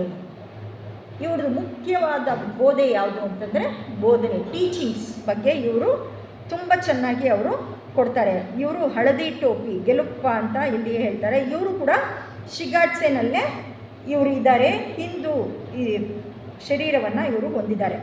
ನಾವೆಲ್ಲ ಕೆಲವರು ಅಡಿಯಾರಿಗೆ ಕೆಲವರು ಹೋದಾಗ, ಈಗ ಸ್ವಲ್ಪ ವರ್ಷಗಳಿಂದ, ಈಗ ಒಂದು 3-4 ವರ್ಷದಿಂದ ಇಡ್ತಾ ಇಲ್ಲ. ಈ ಮಹಾತ್ಮರ ಮೌರ್ಯರ ಬಗ್ಗೆ ನೀವಿಲ್ಲ, ಅನುಮಾನ ಪಡ್ತಾರೆ ಅಂತ ಹೇಳಿ ಜಸ್ಟ್ ಆಲ್ಕಟ್ ಕೇಳಿದಾಗ, ನಿನಗೆ ಪ್ರೂಫ್ ಬೇಕಾ ತಗೋ ಅಂತ ಹೇಳಿ ಒಂದು ರುಮಾಲ್ನ ಇಟ್ಬಿಟ್ಟು ಹೋಗ್ತಾರೆ. ತಲೆಗೆ ಸದಾ ಕಾಲ ಅವರೊಂದು ರುಮಾಲ್ ಥರನೇ ಇದ್ದಿದ್ದಂಥದ್ದನ್ನು ನಾನು ನೋಡಿದ್ದೀನಿ ಬಿಗಿನಿಂಗಲ್ಲಿ ಹೋದಾಗ. ಆಮೇಲೆ ರುಮಾಲ್ನ ಕ್ಲೀನಾಗಿ ವಾಶ್ ಮಾಡಿಬಿಟ್ಟು ಫೋಲ್ಡ್ ಮಾಡಿ ಇಟ್ಟಿದ್ದರು. ಅದನ್ನು ಒಂದು ಬಾಕ್ಸಲ್ಲಿ ಇಟ್ಟಿದ್ದರು. ಈಗ ಅದನ್ನು ಬಾಕ್ಸ್ನ ಹೊರಗಡೆ ಇಡ್ತಾ ಇಲ್ಲ. ಮಹಾತ್ಮರು ಇದ್ದಾರೆ ಅನ್ನೋದಕ್ಕೆ ಪ್ರೂಫ್ ಕೂಡ ಇದೆ. ಮಹಾತ್ಮರ ಪ್ರೂಫ್ ಕೊಟ್ಟಿದ್ದಾರೆ. ಅವರು ತಲೆಯ ರುಮಾಲನ್ನು ಕೊಟ್ಬಿಟ್ಟು ಹೋಗಿದ್ದಾರೆ. ಕಾಶ್ಮೀರಿ ಇದರದೇನೆ ಅಲ್ಲಿ ಒಂದು ಕಡೆ ಎಂಬ್ರಾಯ್ಡ್ರಿ ಇದೆ, ಕ್ರೀಮ್ ಕಲರ್ ರುಮಾಲದು. ಆ ಎಂಬ್ರಾಯ್ಡ್ರಿನಲ್ಲಿ ಅನ್ನೋದನ್ನು ಕ್ಲೀನಾಗಿ ಬರೆದಿರೋದಲ್ಲ, ಎಂಬ್ರಾಯ್ಡ್ರಿ ಮಾಡಿರೋದನ್ನೇ ನಾನು ಅದನ್ನು ನೋಡಿದ್ದೀನಿ. ಇನ್ನು KH ಕೂಡ ಇವರು ಇಂಡಿಯನ್ ಬಾಡಿಲಿದ್ದಾರೆ. ಇವರಿಗೆ ಇಂಗ್ಲೀಷು, ಫ್ರೆಂಚು, ಜರ್ಮನ್ನು ಚೆನ್ನಾಗಿ ಬರ್ತಾಯಿತ್ತು. ಸಂಗೀತದಲ್ಲಿ ಇವರಿಗೆ ಹೆಚ್ಚಿನ ಆಸಕ್ತಿ ಇತ್ತು. ಭೌತ ವಿಜ್ಞಾನದ ಬೆಳವಣಿಗೆಯಲ್ಲಿ ಇವರು ಹೆಚ್ಚಿನ ಆಸಕ್ತಿಯನ್ನು ಅವರು ವಹಿಸಿರ್ತಾರೆ. ಹಿಂದಿನ ಜನ್ಮದಲ್ಲಿ ಇವರೇ ಪೈಥಾಗರಸ್, ಇವರೇ ಜೊರಾಸ್ಟ್ರರು ಪರ್ಷಿಯಾನಲ್ಲಿದ್ದವರು, ಇವರೇ ನಾಗಾರ್ಜುನ ಭಾರತದಲ್ಲಿ ಇದ್ದವರು. ಇವರ ಮನೆ ಮೌರ್ಯರ ಮನೆಯಲ್ಲಿಯೇ ಅಲ್ಲಿ ಹತ್ತಿರದಲ್ಲೇ ಇದೆ. ಇವರು ಮೈತ್ರೇಯರ ಉತ್ತರಾಧಿಕಾರಿಗಳಾಗಿರ್ತಾರೆ. ಇವರಲ್ಲಿ ಪ್ರೇಮ ಅನ್ನೋದು, ಅವರಲ್ಲಿ ಅಧಿಕಾರ ಅನ್ನೋದು ಹೆಚ್ಚಾಗಿದ್ದು, ಅಂದರೆ ಆಡಳಿತ ಪ್ರಾಮಿನೆಂಟ್ ಆಗಿದ್ದರೆ ಇವರಲ್ಲಿ ಪ್ರೇಮ ಪ್ರಾಮಿನೆಂಟ್ ಆಗಿದ್ದಾರೆ. ದೇವಾಪಿ ಮತ್ತು ಮರು ಅಂತ ನಮ್ಮ ಹಿಂದೂನಲ್ಲಿ ಏನು ಹೇಳ್ತಾರೆ, ಅದನ್ನೇ ಇಲ್ಲಿ ಮೌರ್ಯ ಮತ್ತು ಕುತುಮಿಗಳು ಅಂತ ಹೇಳ್ತಾರೆ. ಈ ಕುತುಮಿಗಳು ಕೂಡ ಏನು ಹೇಳ್ತಾರೆ ಅಂದರೆ, my first duty is to my master and duty. Let me tell you is for us stronger than any friendship or even love ಅಂತ ಹೇಳ್ತಾರೆ. ನನ್ನ ಮೊದಲ ಕರ್ತವ್ಯ ಗುರುಗಳಿಗೆ ಮತ್ತು ಕರ್ತವ್ಯಕ್ಕೆ, ಡ್ಯೂಟಿ ಅಷ್ಟೇ. ನಾನು ಏನು ಮಾಡಬೇಕೋ ಅದು ನನ್ನ ಕರ್ತವ್ಯ ಅಂತ ಮಾಡಿ ಮುಗಿಸ್ಬೇಕು. ನಂದು ಬೇರೆದು ಆ ಥರದ್ದೆಲ್ಲ ಏನೂ ಇಲ್ಲ. ಸ್ನೇಹ ಪ್ರೀತಿಗಿಂತ ಮಿಗಿಲಾದದ್ದು ನನ್ನ ಕರ್ತವ್ಯ. ಸ್ನೇಹಿತರು ಬಂದರು ಅಂದರೆ ಎಲ್ಲ ಬಿಟ್ಟು ಓಡು ಇಲ್ಲ. ಪ್ರೀತಿ, ನನ್ನ ಪ್ರೀತಿಸಿದ ಹುಡುಗ ಆಗಿರ್ಬೋದು, ಪ್ರೀತಿಸಿರೋ ಹುಡುಗಿ ಆಗಿರ್ಬೋದು, ಎಲ್ಲ ಬಿಟ್ಟು ಹೊರಡು, ಈ ರೀತಿ ಇಲ್ಲ. ನನ್ನ ಕರ್ತವ್ಯ ಯಾವುದು? ಸ್ನೇಹ ಮತ್ತು ಪ್ರೀತಿಗಿಂತಲೂ ಮಿಗಿಲಾದದ್ದು ನನ್ನ ಕರ್ತವ್ಯವನ್ನು ಮಾಡಬೇಕಷ್ಟೇ, ಬೇರೆ ಇನ್ನೇನು ಇಲ್ಲ. ಅದೇ ಸೇವೆ, ನಿಸ್ವಾರ್ಥತೆ ಅನ್ನೋದು ಅವರಲ್ಲಿ ಇದ್ದಿದ್ದರಿಂದ ಇದು ಮಾಡೋದಕ್ಕೆ ಸಾಧ್ಯ ಆಗುತ್ತೆ. ಇನ್ನು 3ನೇ ರೇಖೆಯವರು ಯಾರು ಅಂತಂದರೆ ವೆನಿಷಿಯನ್. ಇದು ಎಲ್ಲದಕ್ಕೂ ಮಹಾ ಚೌಹಾನ್ ಹೆಡ್ ಆಗಿರ್ತಾರೆ. ಇವ್ರ ಕೆಳಗಡೆ 3, 4, 5, 6 ರೇಖೆಗಳು ಅವ್ರ ಹತ್ರ ಕೆಲಸ ಮಾಡ್ತಾ ಇರ್ತಾರೆ. ವೆನಿಷಿಯನ್ ಅವರು 3ನೇ ರೇಖೆಯ ಗುರುಗಳು. ಇವರು ವೀನಿಸ್ನಲ್ಲಿ ಜನನ ಮತ್ತು ಹೆಚ್ಚಿನ ಚತುರತೆ, ಸರಿಯಾದ ಸಮಯದಲ್ಲಿ ಸರಿಯಾದ ಕೆಲಸವನ್ನು ಮಾಡುವ ಸಾಮರ್ಥ್ಯವನ್ನು ಇವರು ಬೆಳೆಸ್ಕೊಂಡಿದ್ದಾರೆ. ನಾವು ಕೆಲಸ ಮಾಡ್ತೀವಿ, ಟ್ರೈನ್ ಹೋದ್ಮೇಲೆ ಟಿಕೆಟ್ ತೊಗೊಳ್ಳೋದು ಅದಲ್ಲ. ಇವರು ಸರಿಯಾದ ಸಮಯದಲ್ಲಿ ಸರಿಯಾದ ಕೆಲಸವನ್ನು ಮಾಡುವ ಸಾಮರ್ಥ್ಯವನ್ನು, ಫಸ್ಟೇ ಕೆಲಸ ಪ್ರಿಪ್ರೇಷನ್ ಕರೆಕ್ಟಾಗಿದ್ದುಬಿಟ್ರೆ ಆ ಟೈಮ್ನಲ್ಲಿ ಆ ಕೆಲಸವನ್ನು ಮಾಡಿ ಮುಗಿಸೋದಕ್ಕೆ ಖಂಡಿತ ಸಾಧ್ಯ ಇದೆ. ಸ್ವಲ್ಪ ಕ್ಯಾಲ್ಕುಲೇಷನ್ ಮಾಡಿಕೊಂಡಿರಬೇಕು. See the future, see the end in the beginning ಅಂತ ಜಿ ಡಿ ಕೃಷ್ಣಮೂರ್ತಿಗಳು ಬೋಧನೆಯನ್ನು ನಮಗೆ ಕೊಟ್ಬಿಟ್ಟಿದ್ದಾರೆ. ಆ ಎಂಡನ್ನು ನೋಡಿದ್ರೆ see the end in the beginning, ಅದಕ್ಕೆ ತಕ್ಕನಾಗಿ ನಾವು ನಮ್ಮ ಕೆಲಸ ಕಾರ್ಯಗಳನ್ನ ಆ ಟೈಮಿಗೆ ಸರಿಯಾಗಿ ನಾವು ಮಾಡಿಕೊಂಡು ನಾವು ಮುಂದೆ ಹೋಗೋದಕ್ಕೆ ಸಾಧ್ಯ. ಇದರಲ್ಲಿ ಹೆಚ್ಚಿನ ಪಾಂಡಿತ್ಯವನ್ನು ಹೊಂದಿರೋರು ವೆನಿಷಿಯನ್ ಮಹಾತ್ಮರು. ಇನ್ನು 4ನೇ ರೇಖೆ ಅವರು ಯಾರು ಅಂದರೆ ಸೆರಾಪಿಸ್. ಇವರ ವಿಶೇಷತೆ ಯಾವುದು ಅಂತ ಅಂದರೆ ಸಾಮರಸ್ಯ. ಎಲ್ಲಿ ಏನೇ ಹೋಗಲಿ, ನನ್ನ ಫ್ರೆಂಡ್ ಒಬ್ಬರು ಇದ್ದಾರೆ, ಎಲ್ಲಾದರೂ ಬಿಡಲಿ, ಯಾವುದಾದ್ರೂ ಗ್ಯಾಂಗರಲ್ಲಿ ಬಿಡಲಿ, ಗೆದ್ಕೊಂಡು ಬರ್ತಾರೆ. ಎಲ್ಲರಿಗೂ ಒಂದು ಮಾಡಿ ಸಾಮರಸ್ಯ, ಎಲ್ಲರೂ ಇರಲಿ. ಇವಾಗ ನಾವೊಂದು ಊಟ ಮಾಡ್ತೀವಿ, ಒಂದು ಮದುವೆ ಮನೆಗೆ ಹೋಗಿದ್ದೀವಿ. ಸಾಮರಸ್ಯ ಎಲ್ಲಾಗತ್ತೆ, ಎಲ್ಲ ತಿಂದಾದ್ಮೇಲೆ ನಮ್ಮ ಹೊಟ್ಟೆಯಲ್ಲಿ ಆಗಿರುತ್ತೆ. ಉಪ್ಪು, ಹುಳಿ, ಖಾರ, ಒಗರು ಎಲ್ಲ. ಉಪ್ಪಿನಕಾಯಿಯೂ ತಿಂದಿರ್ತೀವಿ, ಹಪ್ಳನೂ ತಿಂದಿರ್ತೀವಿ, ಪಾಯಸನೂ ತಿಂದಿರ್ತೀವಿ, ಒಬ್ಬಟ್ಟು ತಿಂದಿರ್ತೀವಿ, ಬೋಂಡನೂ ತಿಂದಿರ್ತೀವಿ. ಸಾಮರಸ್ಯ ಇಲ್ಲಿ. ಸೊ ಈ ಒಟ್ಟು ಒಂದಾಗಿ ಇರುವಂಥದ್ದು. ಮತ್ತು ಅವರು ಸೌಂದರ್ಯಕ್ಕೆ ಹೆಚ್ಚು ಒತ್ತನ್ನು ಕೊಡ್ತಾರೆ. ಏನೇ ಮಾಡಿದ್ರು ಬ್ಯೂಟಿಫುಲ್ಲಾಗಿ ಮಾಡ್ತಾರೆ. ಬ್ಯೂಟಿ ಅಂತಂದರೆ ಯಾವುದು? ಪರ್ಫೆಕ್ಷನ್. ಅಲ್ಲ, ಅದು ಬ್ಯೂಟಿಫುಲ್ಲಾಗಿರುತ್ತೆ.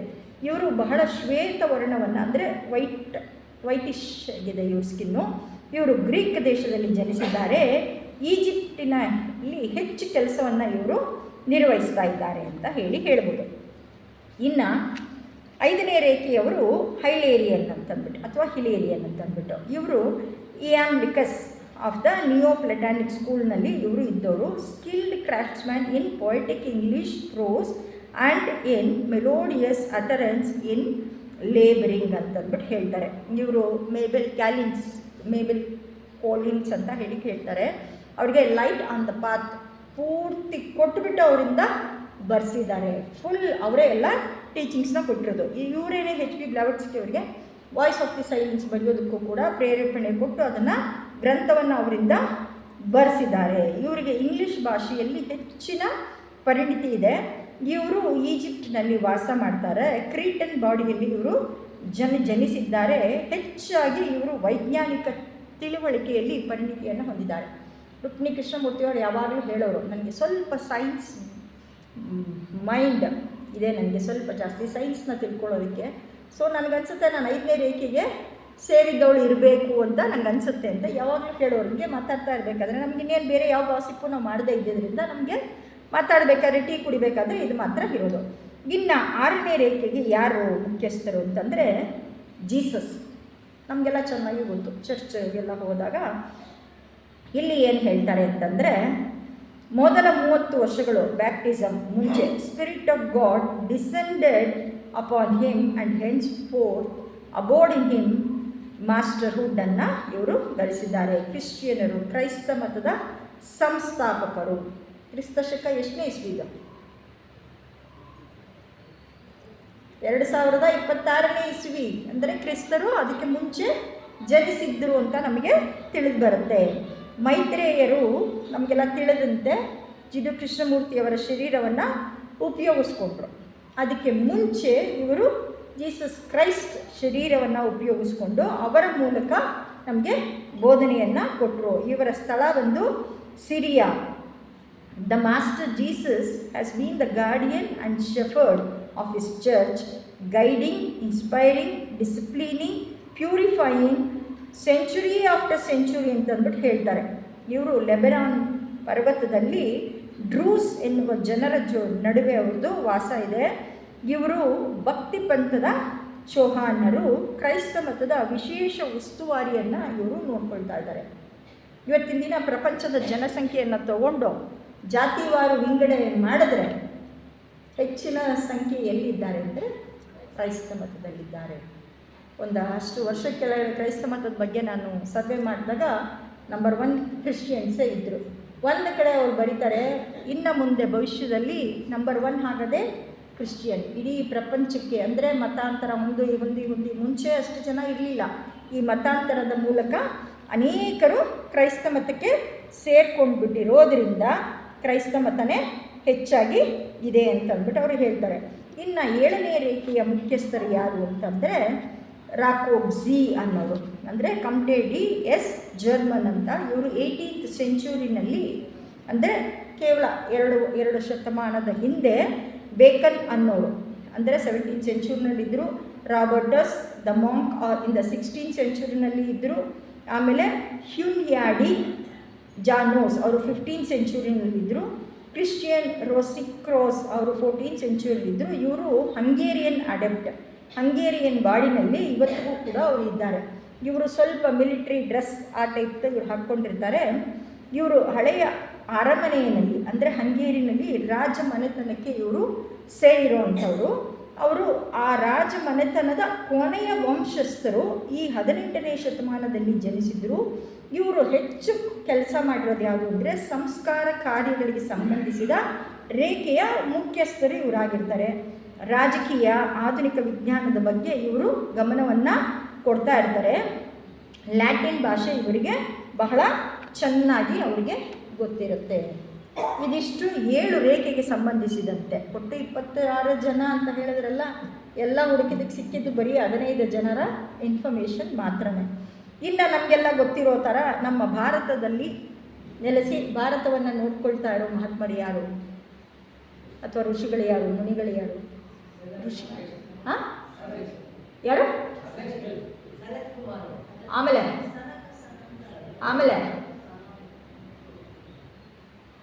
ಅಗಸ್ತ್ಯ ಋಷಿಗಳು. ಭಾರತಕ್ಕೆ ಹೆಡ್ಡು, ಭಾರತವನ್ನು ನೋಡಿಕೊಂಡು ಇದರ ಆಗುವುಗಳನ್ನ ಅವರು ನಮ್ಮ ನೀಲಗಿರಿಸಿನಲ್ಲೇ ವಾಸ ಇದ್ದಾರೆ. ನೀಲಗಿರಿಸಿ ಇವರು ಸಪ್ತ ಋಷಿಗಳಲ್ಲಿ ಒಬ್ಬರು, ಮೊದಲನೇ ರೇಖೆಗೆ ಸೇರಿದವರು. ಭಾರತದ ಆಗು ಹೋಗುಗಳನ್ನು ನೋಡಿಕೊಳ್ತಿದ್ದಾರೆ. ತಮಿಳು ವ್ಯಾಕರಣವನ್ನು ರಚಿಸಿ ತಮಿಳು ಭಾಷೆಗೆ ಸಾಹಿತ್ಯ ರೂಪವನ್ನು ಕೊಟ್ಟಿರೋರು. ಒಂದು ದೊಡ್ಡ ಭೂಕಂಪ ಆಗತ್ತೆ, ಈಗಿನ ಶ್ರೀಲಂಕಾ ಬಿಟ್ಟು ಉಳಿದದ್ದು ಮುಳುಗಡೆ ಆಗೋಗುತ್ತೆ.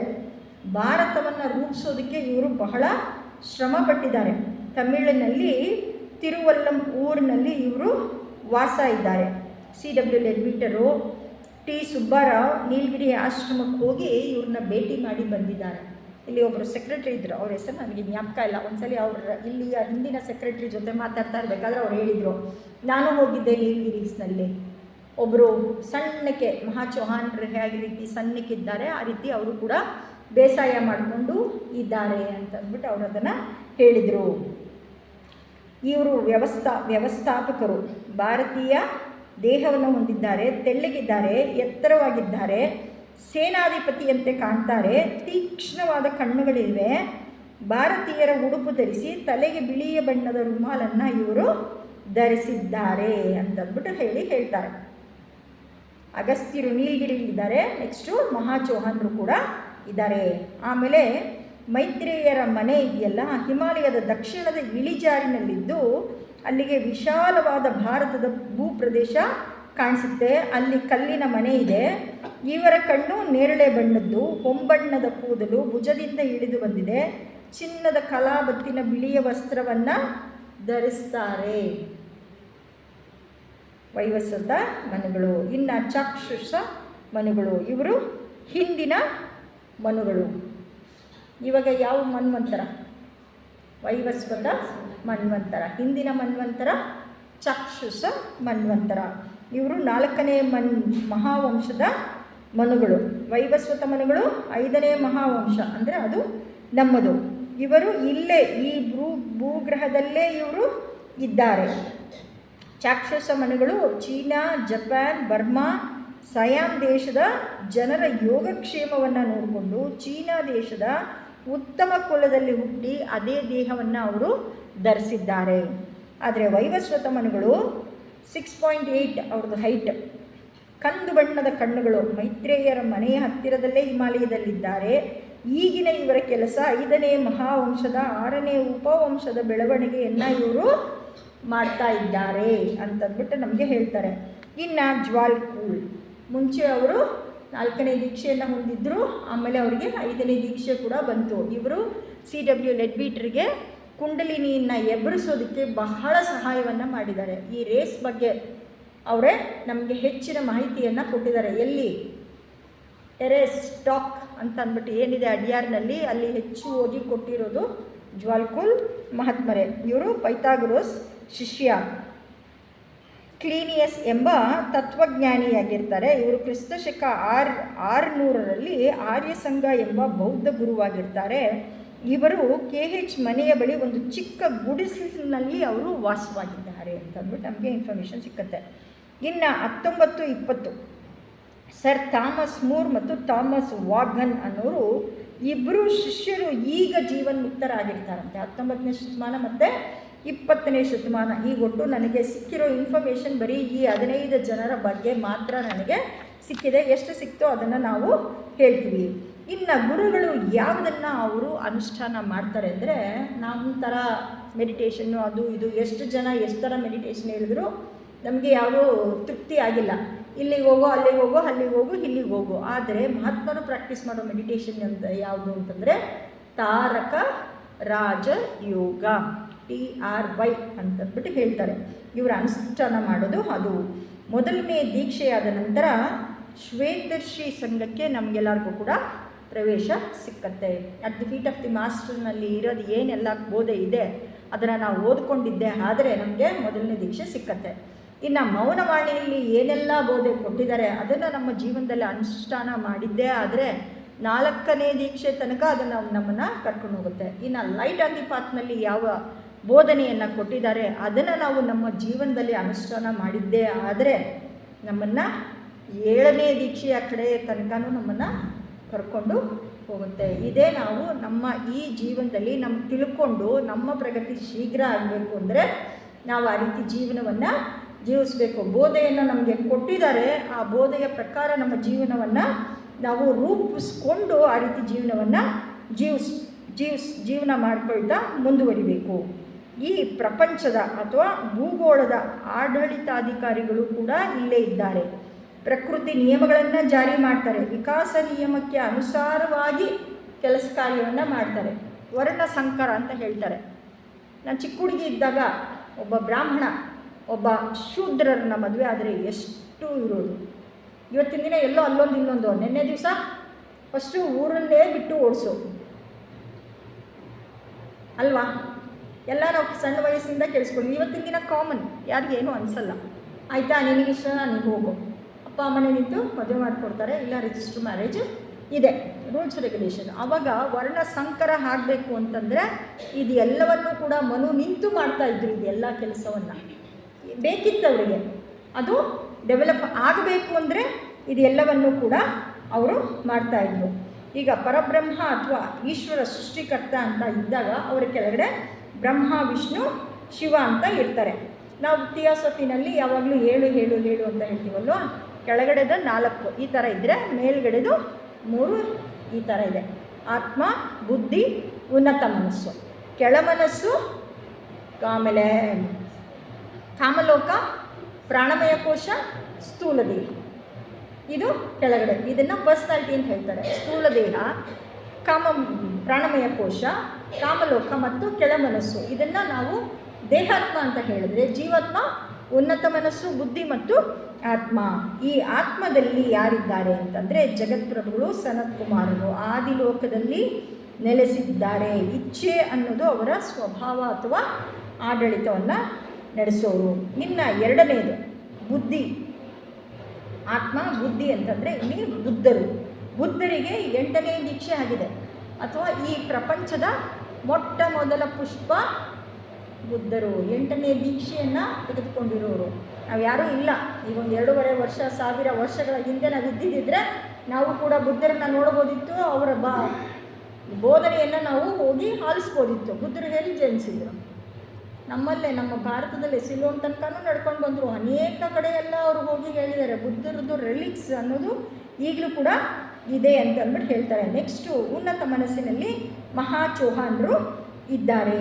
ಈ ಬುದ್ಧರು ಅನುಪಾದಕ ಲೋಕದಲ್ಲಿ ಜ್ಞಾನದಾತೃಗಳಾಗಿ ಬೋಧನೆಯನ್ನು ಸಲ್ಲಿಸ್ತಾ ಇದ್ದರೆ, ಮಹಾಚೌಹಾನರು 7ನೇ ದೀಕ್ಷೆಯನ್ನು ಹೊಂದಿದ್ದಾರೆ. ಇವರು ಆತ್ಮಲೋಕ ಅಥವಾ ನಿರ್ವಾಣ ಲೋಕದಲ್ಲಿ ಇದ್ದಾರೆ. ಇವರೇ ಕ್ರಿಯಾಶಕ್ತಿಯನ್ನು ಇವರು ಅವರು ವಹಿಸ್ಕೊಂಡಿದ್ದಾರೆ. ಕೆಲಸ ಮಾಡಬೇಕು ಅಂದರೆ ಅವರನ್ನೇ. ವೈವಸ್ವತಮನು ಮತ್ತು ಮೈತ್ರೇಯರ ಮೂಲಕ ಆಶೀರ್ವಾದವನ್ನು ಈ ಪ್ರಪಂಚಕ್ಕೆ ಅಂದರೆ ಕೆಳಗಡೆಗೆ ಅವರು ಹರಿಸ್ತಾ ಇದ್ದಾರೆ. ಮನು ಅಂತಂದರೆ ಮೊದಲನೇದು ಅಧಿಕಾರ, ಇಚ್ಛೆ, ನಿಯಮ ಮತ್ತು ಬಾಹ್ಯ ವಿಕಾಸ. ವೈವಸ್ವತ ಮನು ಈ ಜನಾಂಗದ ವಿಕಾಸ ಅಥವಾ ಭೌತಿಕದ ವಿಕಾಸವನ್ನು ಅವರು ನೋಡ್ಕೊಳ್ತಾ ಇದ್ದಾರೆ. ಇದು ಬೋಧಿಸತ್ವ. ಇನ್ನು 2ನೇದು ಮನು ಅಥವಾ ಬುದ್ಧರು ಅಥವಾ ಮೈತ್ರೇಯರು ಅಂದರೆ ಇವರು ಮತಗಳು, ಶಿಕ್ಷಣಕ್ಕೆ ಅಥವಾ ಪ್ರತಿನಿಧಿ, ಆಧ್ಯಾತ್ಮಿಕತೆಯ ವಿಕಾಸಕ್ಕೆ. ಇನ್ನು 3ನೇದು ಮಹಾಚೌಹಾನ್. ಇವರು ಕ್ರಿಯಾಶಕ್ತಿ, ಮಾರ್ಗದರ್ಶನವನ್ನು ಅವರು ಕೊಡ್ತಾ ಇರ್ತಾರೆ. ಇವರು ಗ್ರೀಕ್ನಲ್ಲಿ ಅವರು ಜನಿಸ್ತಾರೆ. ಇವರ ಕೆಳಗಡೆ ಇನ್ನು 7 ಜನ ಇರ್ತಾರೆ. ಅವರೆಲ್ಲ ಏನೇನು ಕೆಲಸ ಮಾಡ್ತಾರೆ ಇವತ್ತಿನ ದಿನ ಯಾರಿದ್ದಾರೆ? President, wise president, prime minister, ಆಮೇಲೆ ಚೀಫ್ ಮಿನಿಸ್ಟರ್ಸು, ಆಮೇಲೆ ಎಲ್ಲ ಬೇರೆ ಬೇರೆ ಬೇರೆ ಹೆಂಗೆ ಬರುತ್ತೆ ನಮ್ಮ ಈ ರಾಜಕೀಯದಲ್ಲಿ. ಅದೇ ರೀತಿ ಈ ಶ್ವೇತರ್ಷಿ ಸಂಘದಲ್ಲೂ ಕೂಡ ಇವರೆಲ್ಲ ಕೂಡ ಇರ್ತಾರೆ. ಮೊಟ್ಟ ಮೊದಲನೇದಾಗಿ ಅವರು ಧರ್ಮಕಾಯ ಉಡುಪನ್ನು ಧರಿಸಿರ್ತಾರೆ. ಧರ್ಮಕಾಯ ಉಡುಪಿನಲ್ಲಿ ಅವರು ಸರ್ವಶಕ್ತರಾಗಿರ್ತಾರೆ. ನಿರ್ವಾಣವನ್ನು ಪ್ರವೇಶ ಮಾಡೋದಕ್ಕೆ ಅವರಿಗೆ ಶಕ್ತಿ ಇರುತ್ತೆ. ಎರಡನೇದು ಸಂಭೋಗಕಾಯ, ಅಂದರೆ ಅತಿವಾಯು ತತ್ವದಲ್ಲಿ ರೂಪ ಧರಿಸಿ ಆಧ್ಯಾತ್ಮಿಕದ ಕಡೆಗೆ ಅವರಿಗೆ ಪ್ರವೇಶವನ್ನು ಕೊಡ್ತಾರೆ. ಇನ್ನು ನಿರ್ಮಾಣಕಾಯರು, ಇದೆಲ್ಲ ವಾಯ್ಸ್ ಆಫ್ ದಿ ಸೈಲೆನ್ಸಲ್ಲಿ ಇದೆ. ನಿರ್ವಾಣಕಾಯರು ಅಂತಂದರೆ ಆಧ್ಯಾತ್ಮಿಕ ಶಕ್ತಿಯ ಖಜಾನೆಯ ಭಾಗ, ಸ್ಥೂಲ ದೇಹ ಅನ್ನೋದು ಅವರಿಗೆ ಇರೋದಿಲ್ಲ ನಿರ್ಮಾಣಕಾಯರಿಗೆ. ಇನ್ನು ಅಂತರಂಗ ಸರ್ಕಾರದ ಸದಸ್ಯರಿಗೆ ಮಾನವನ ಪೂರ್ಣತ್ವ ಹೊಂದಿ ಅದೇ ಗ್ರಹದಲ್ಲಿಯೇ ಅವರು ವಾಸವನ್ನು ಮಾಡಬೇಕು. ಅಂತರಂಗ ಸರ್ಕಾರದ ಸದಸ್ಯರು. ಅಂತರಂಗ ಸರ್ಕಾರ ಅನ್ನೋದು ಇದೆಯಾ ಅಂದರೆ ಖಂಡಿತ ಇದೆ. ಇವತ್ತಿನ ದಿನ ನಾವೆಲ್ಲನೂ ಕೂಡ ವೈಶಾಖ ಹುಣ್ಣಿಮೆ ದಿನ ಬಂದು ಇಲ್ಲಿ ಮೆಡಿಟೇಟ್ ಮಾಡ್ತೀವಲ್ಲ, ಏನು ನಡೆಯುತ್ತೆ? ಅಂತರಂಗ ಸರ್ಕಾರದಿಂದಲೇ ಬರ್ತಾರೆ. ವೈಶಾಖ ಹುಣ್ಣಿಮೆ ದಿನ ಬುದ್ಧರು ತಮ್ಮ ಕಾಮಲೋಕದಲ್ಲಿ ಬಂದು ಇಡೀ ಪ್ರಪಂಚಕ್ಕೆ ಆಶೀರ್ವಾದವನ್ನು ಕೊಡ್ತಾರೆ. ಯಾತಕ್ಕೆ ಕೊಡ್ತಾರೆ? ಅವರು ಬೇರೆ ಗ್ರಹಕ್ಕೆ ಹೋಗ್ಬೋದಿತ್ತು. ಬೇರೆ ಗ್ರಹಕ್ಕೆ ಯಾಕೆ ಹೋಗಲಿಲ್ಲ ಅಂದರೆ ಎಲ್ಲರನ್ನೂ ಕೂಡ ನಾನು ನನ್ನ ಜೊತೆಲೇ ಕರ್ಕೊಂಡು ಹೋಗ್ತೀನಿ ಅನ್ನೋ ಈ ಮಾನವತೆಯ ಬಗ್ಗೆ ಅವರಲ್ಲಿ ಇದ್ದಂತಹ ಪ್ರೇಮ ಅವರನ್ನು ಇಲ್ಲೇ ಉಳಿಸಿದೆ.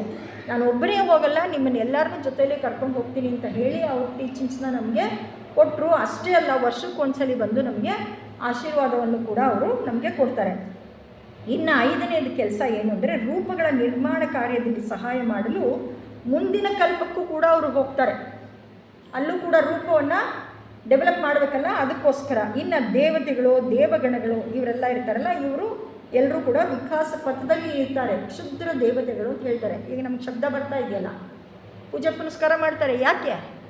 ಅಲ್ಲಿರೋ ದೇವರನ್ನು ಆಹ್ವಾನ ಮಾಡಿ ಆಶೀರ್ವಾದವನ್ನು ತೆಗೆದುಕೊಳ್ಳೋದಕ್ಕೆ. ಎಲ್ಲರಿಗೂ ಒಳ್ಳೆಯದಾಗಲಿ ಅಂತ ಇರುತ್ತಾ ನಮ್ಮ ಕೋರಿಕೆ, ಅಥವಾ ನನಗೆ ಮಾತ್ರ ಒಳ್ಳೆಯದಾಗಲಿ ಅಂತ ಇರುತ್ತಾ ಕೋರಿಕೆ? ಅದನ್ನು ನಾವೇ ಯೋಚನೆ ಮಾಡಬೇಕು. ಇನ್ನು ಈಶ್ವರನ ಯೋಜನೆಗೆ ಕೆಲಸ ಮಾಡಲು ಸೌರ ಬ್ರಹ್ಮಾಂಡದ ಯಾವುದೇ ಭಾಗದಲ್ಲಿ ಸೇವೆ ಸಲ್ಲಿಸಲು ತಮ್ಮನ್ನು ಸಮರ್ಪಣೆ ಮಾಡಿಕೊಂಡಿರೋರು ಕೂಡ ಇರ್ತಾರೆ. ಇದು ಎಲ್ಲವೂ ಕೂಡ ಅಂದರೆ ಇದರಲ್ಲಿ ಎರಡು ವಿಧ ಇದೆ. ಸ್ಥೂಲ ದೇಹವನ್ನು ಬಿಟ್ಟು ಸೇವೆ ಸಲ್ಲಿಸೋರು, ಸ್ಥೂಲ ದೇಹವನ್ನು ಇಟ್ಕೊಂಡು ಇನ್ನೊಬ್ಬರ ಸೇವೆ ಸಲ್ಲಿಸೋರು, ಸ್ಥೂಲ ದೇಹವನ್ನು ಬಿಟ್ಟು ಇನ್ನೊಬ್ಬರ ಶರೀರವನ್ನು ಉಪಯೋಗಿಸ್ಕೊಂಡು ಕೂಡ ಸೇವೆಯನ್ನು ಸಲ್ಲಿಸ್ತಾರೆ. 1, 2, 3, 4 ಹಂತ ದಾಟ್ತಾ ಇದ್ದಾಗ ದೀಕ್ಷೆ ಬರುತ್ತೆ. 5ನೇ ಇದರಲ್ಲಿ ಜೀವನ್ಮುಕ್ತ ಪದವಿ ಬರುತ್ತೆ. 6ನೇ ಹಂತದಲ್ಲಿ ಶಿಷ್ಯತ್ವ ಸ್ವೀಕಾರ ಬರುತ್ತೆ. 7ನೇದರಲ್ಲಿ ಚೌಹಾನ್ ಆಗ್ತಾರೆ. 8ನೇದು ಪ್ರತ್ಯೇಕ ಬುದ್ಧ ಅಥವಾ ನಮ್ಮ ಬುದ್ಧರು. 9ನೇದು ಜಗತ್ಪ್ರಭುಗಳು. 10ನೇದು ಸೈಲೆಂಟ್ ವಾಚರ್ ಅಥವಾ ಮೌನ ವೀಕ್ಷಕ. ಮೌನ ವೀಕ್ಷಕ ಅಂದರೆ ಯಾರು? ಗಣೇಶ, ಕಪಿಲ ಅಂತ ಹೇಳ್ತಾರೆ.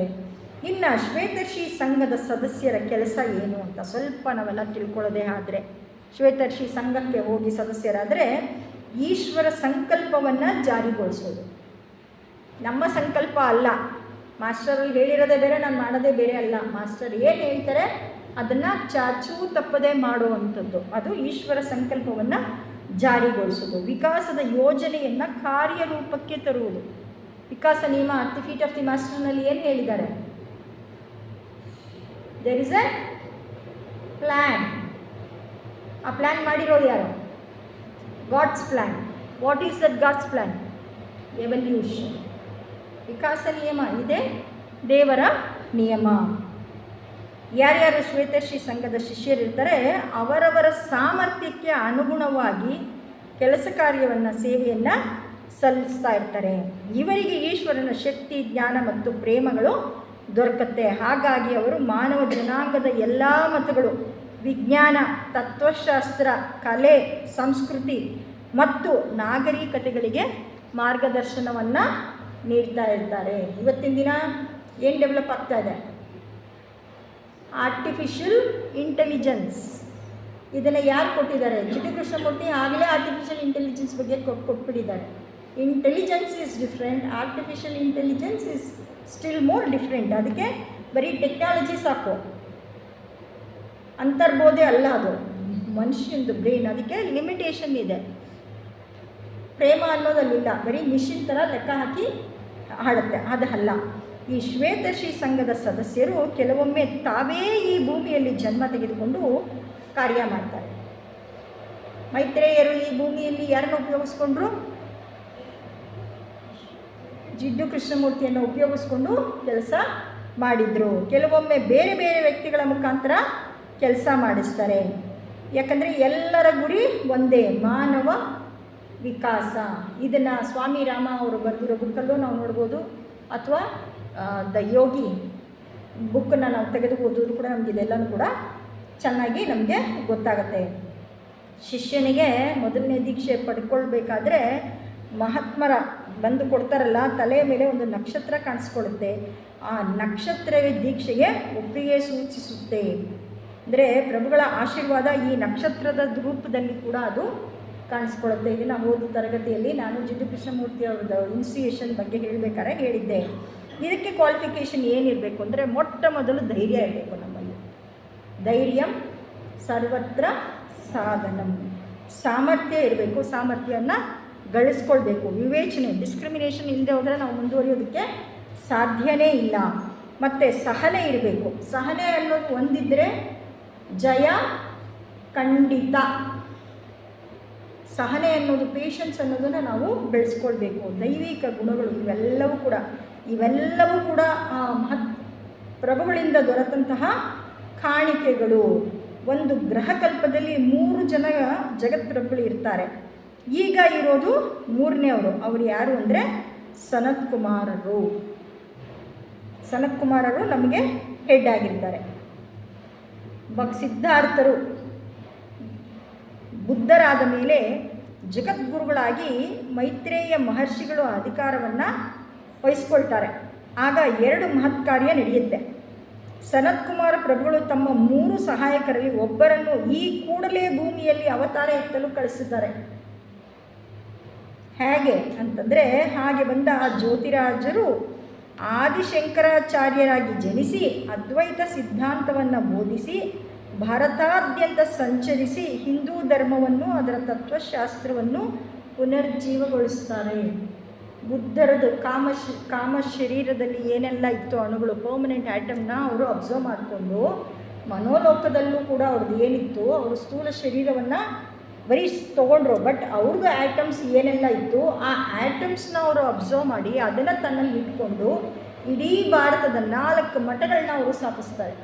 ಸೌತಲ್ಲಿ ಶೃಂಗೇರಿ, ಗುಜರಾತ್ನಲ್ಲಿ 1, ಆಮೇಲೆ ಪೂರಿ ಜಗನ್ನಾಥ್ನಲ್ಲಿ 1, ಹಿಮಾಲಯದಲ್ಲಿ 1, ಕೇದಾರನಾಥದಲ್ಲಿ ಇವರು ಇಷ್ಟು ಇಡೀ ಭಾರತಾದ್ಯಂತ ಸಂಚರಿಸಿ ನಮ್ಮ ಹಿಂದೂ ಧರ್ಮವನ್ನು ಮತ್ತು ಅದರ ತತ್ವಶಾಸ್ತ್ರ ಏನಿದೆ ಅದನ್ನು ಅವರು ಪುನರ್ಜೀವನಗೊಳಿಸ್ತಾರೆ. 2ನೇ ಕಾರ್ಯ ಯಾವುದು ಅಂತಂದರೆ, ಭಗವಾನ್ ಬುದ್ಧರು ವೈಶಾಖ ಹುಣ್ಣಿಮೆ ಎಂದು ವಿಶೇಷವಾದ ಅನುಗ್ರಹ ಶಕ್ತಿಯನ್ನು ನೀಡಿ ಆಶೀರ್ವಾದವನ್ನು ನೀಡ್ತಾರೆ.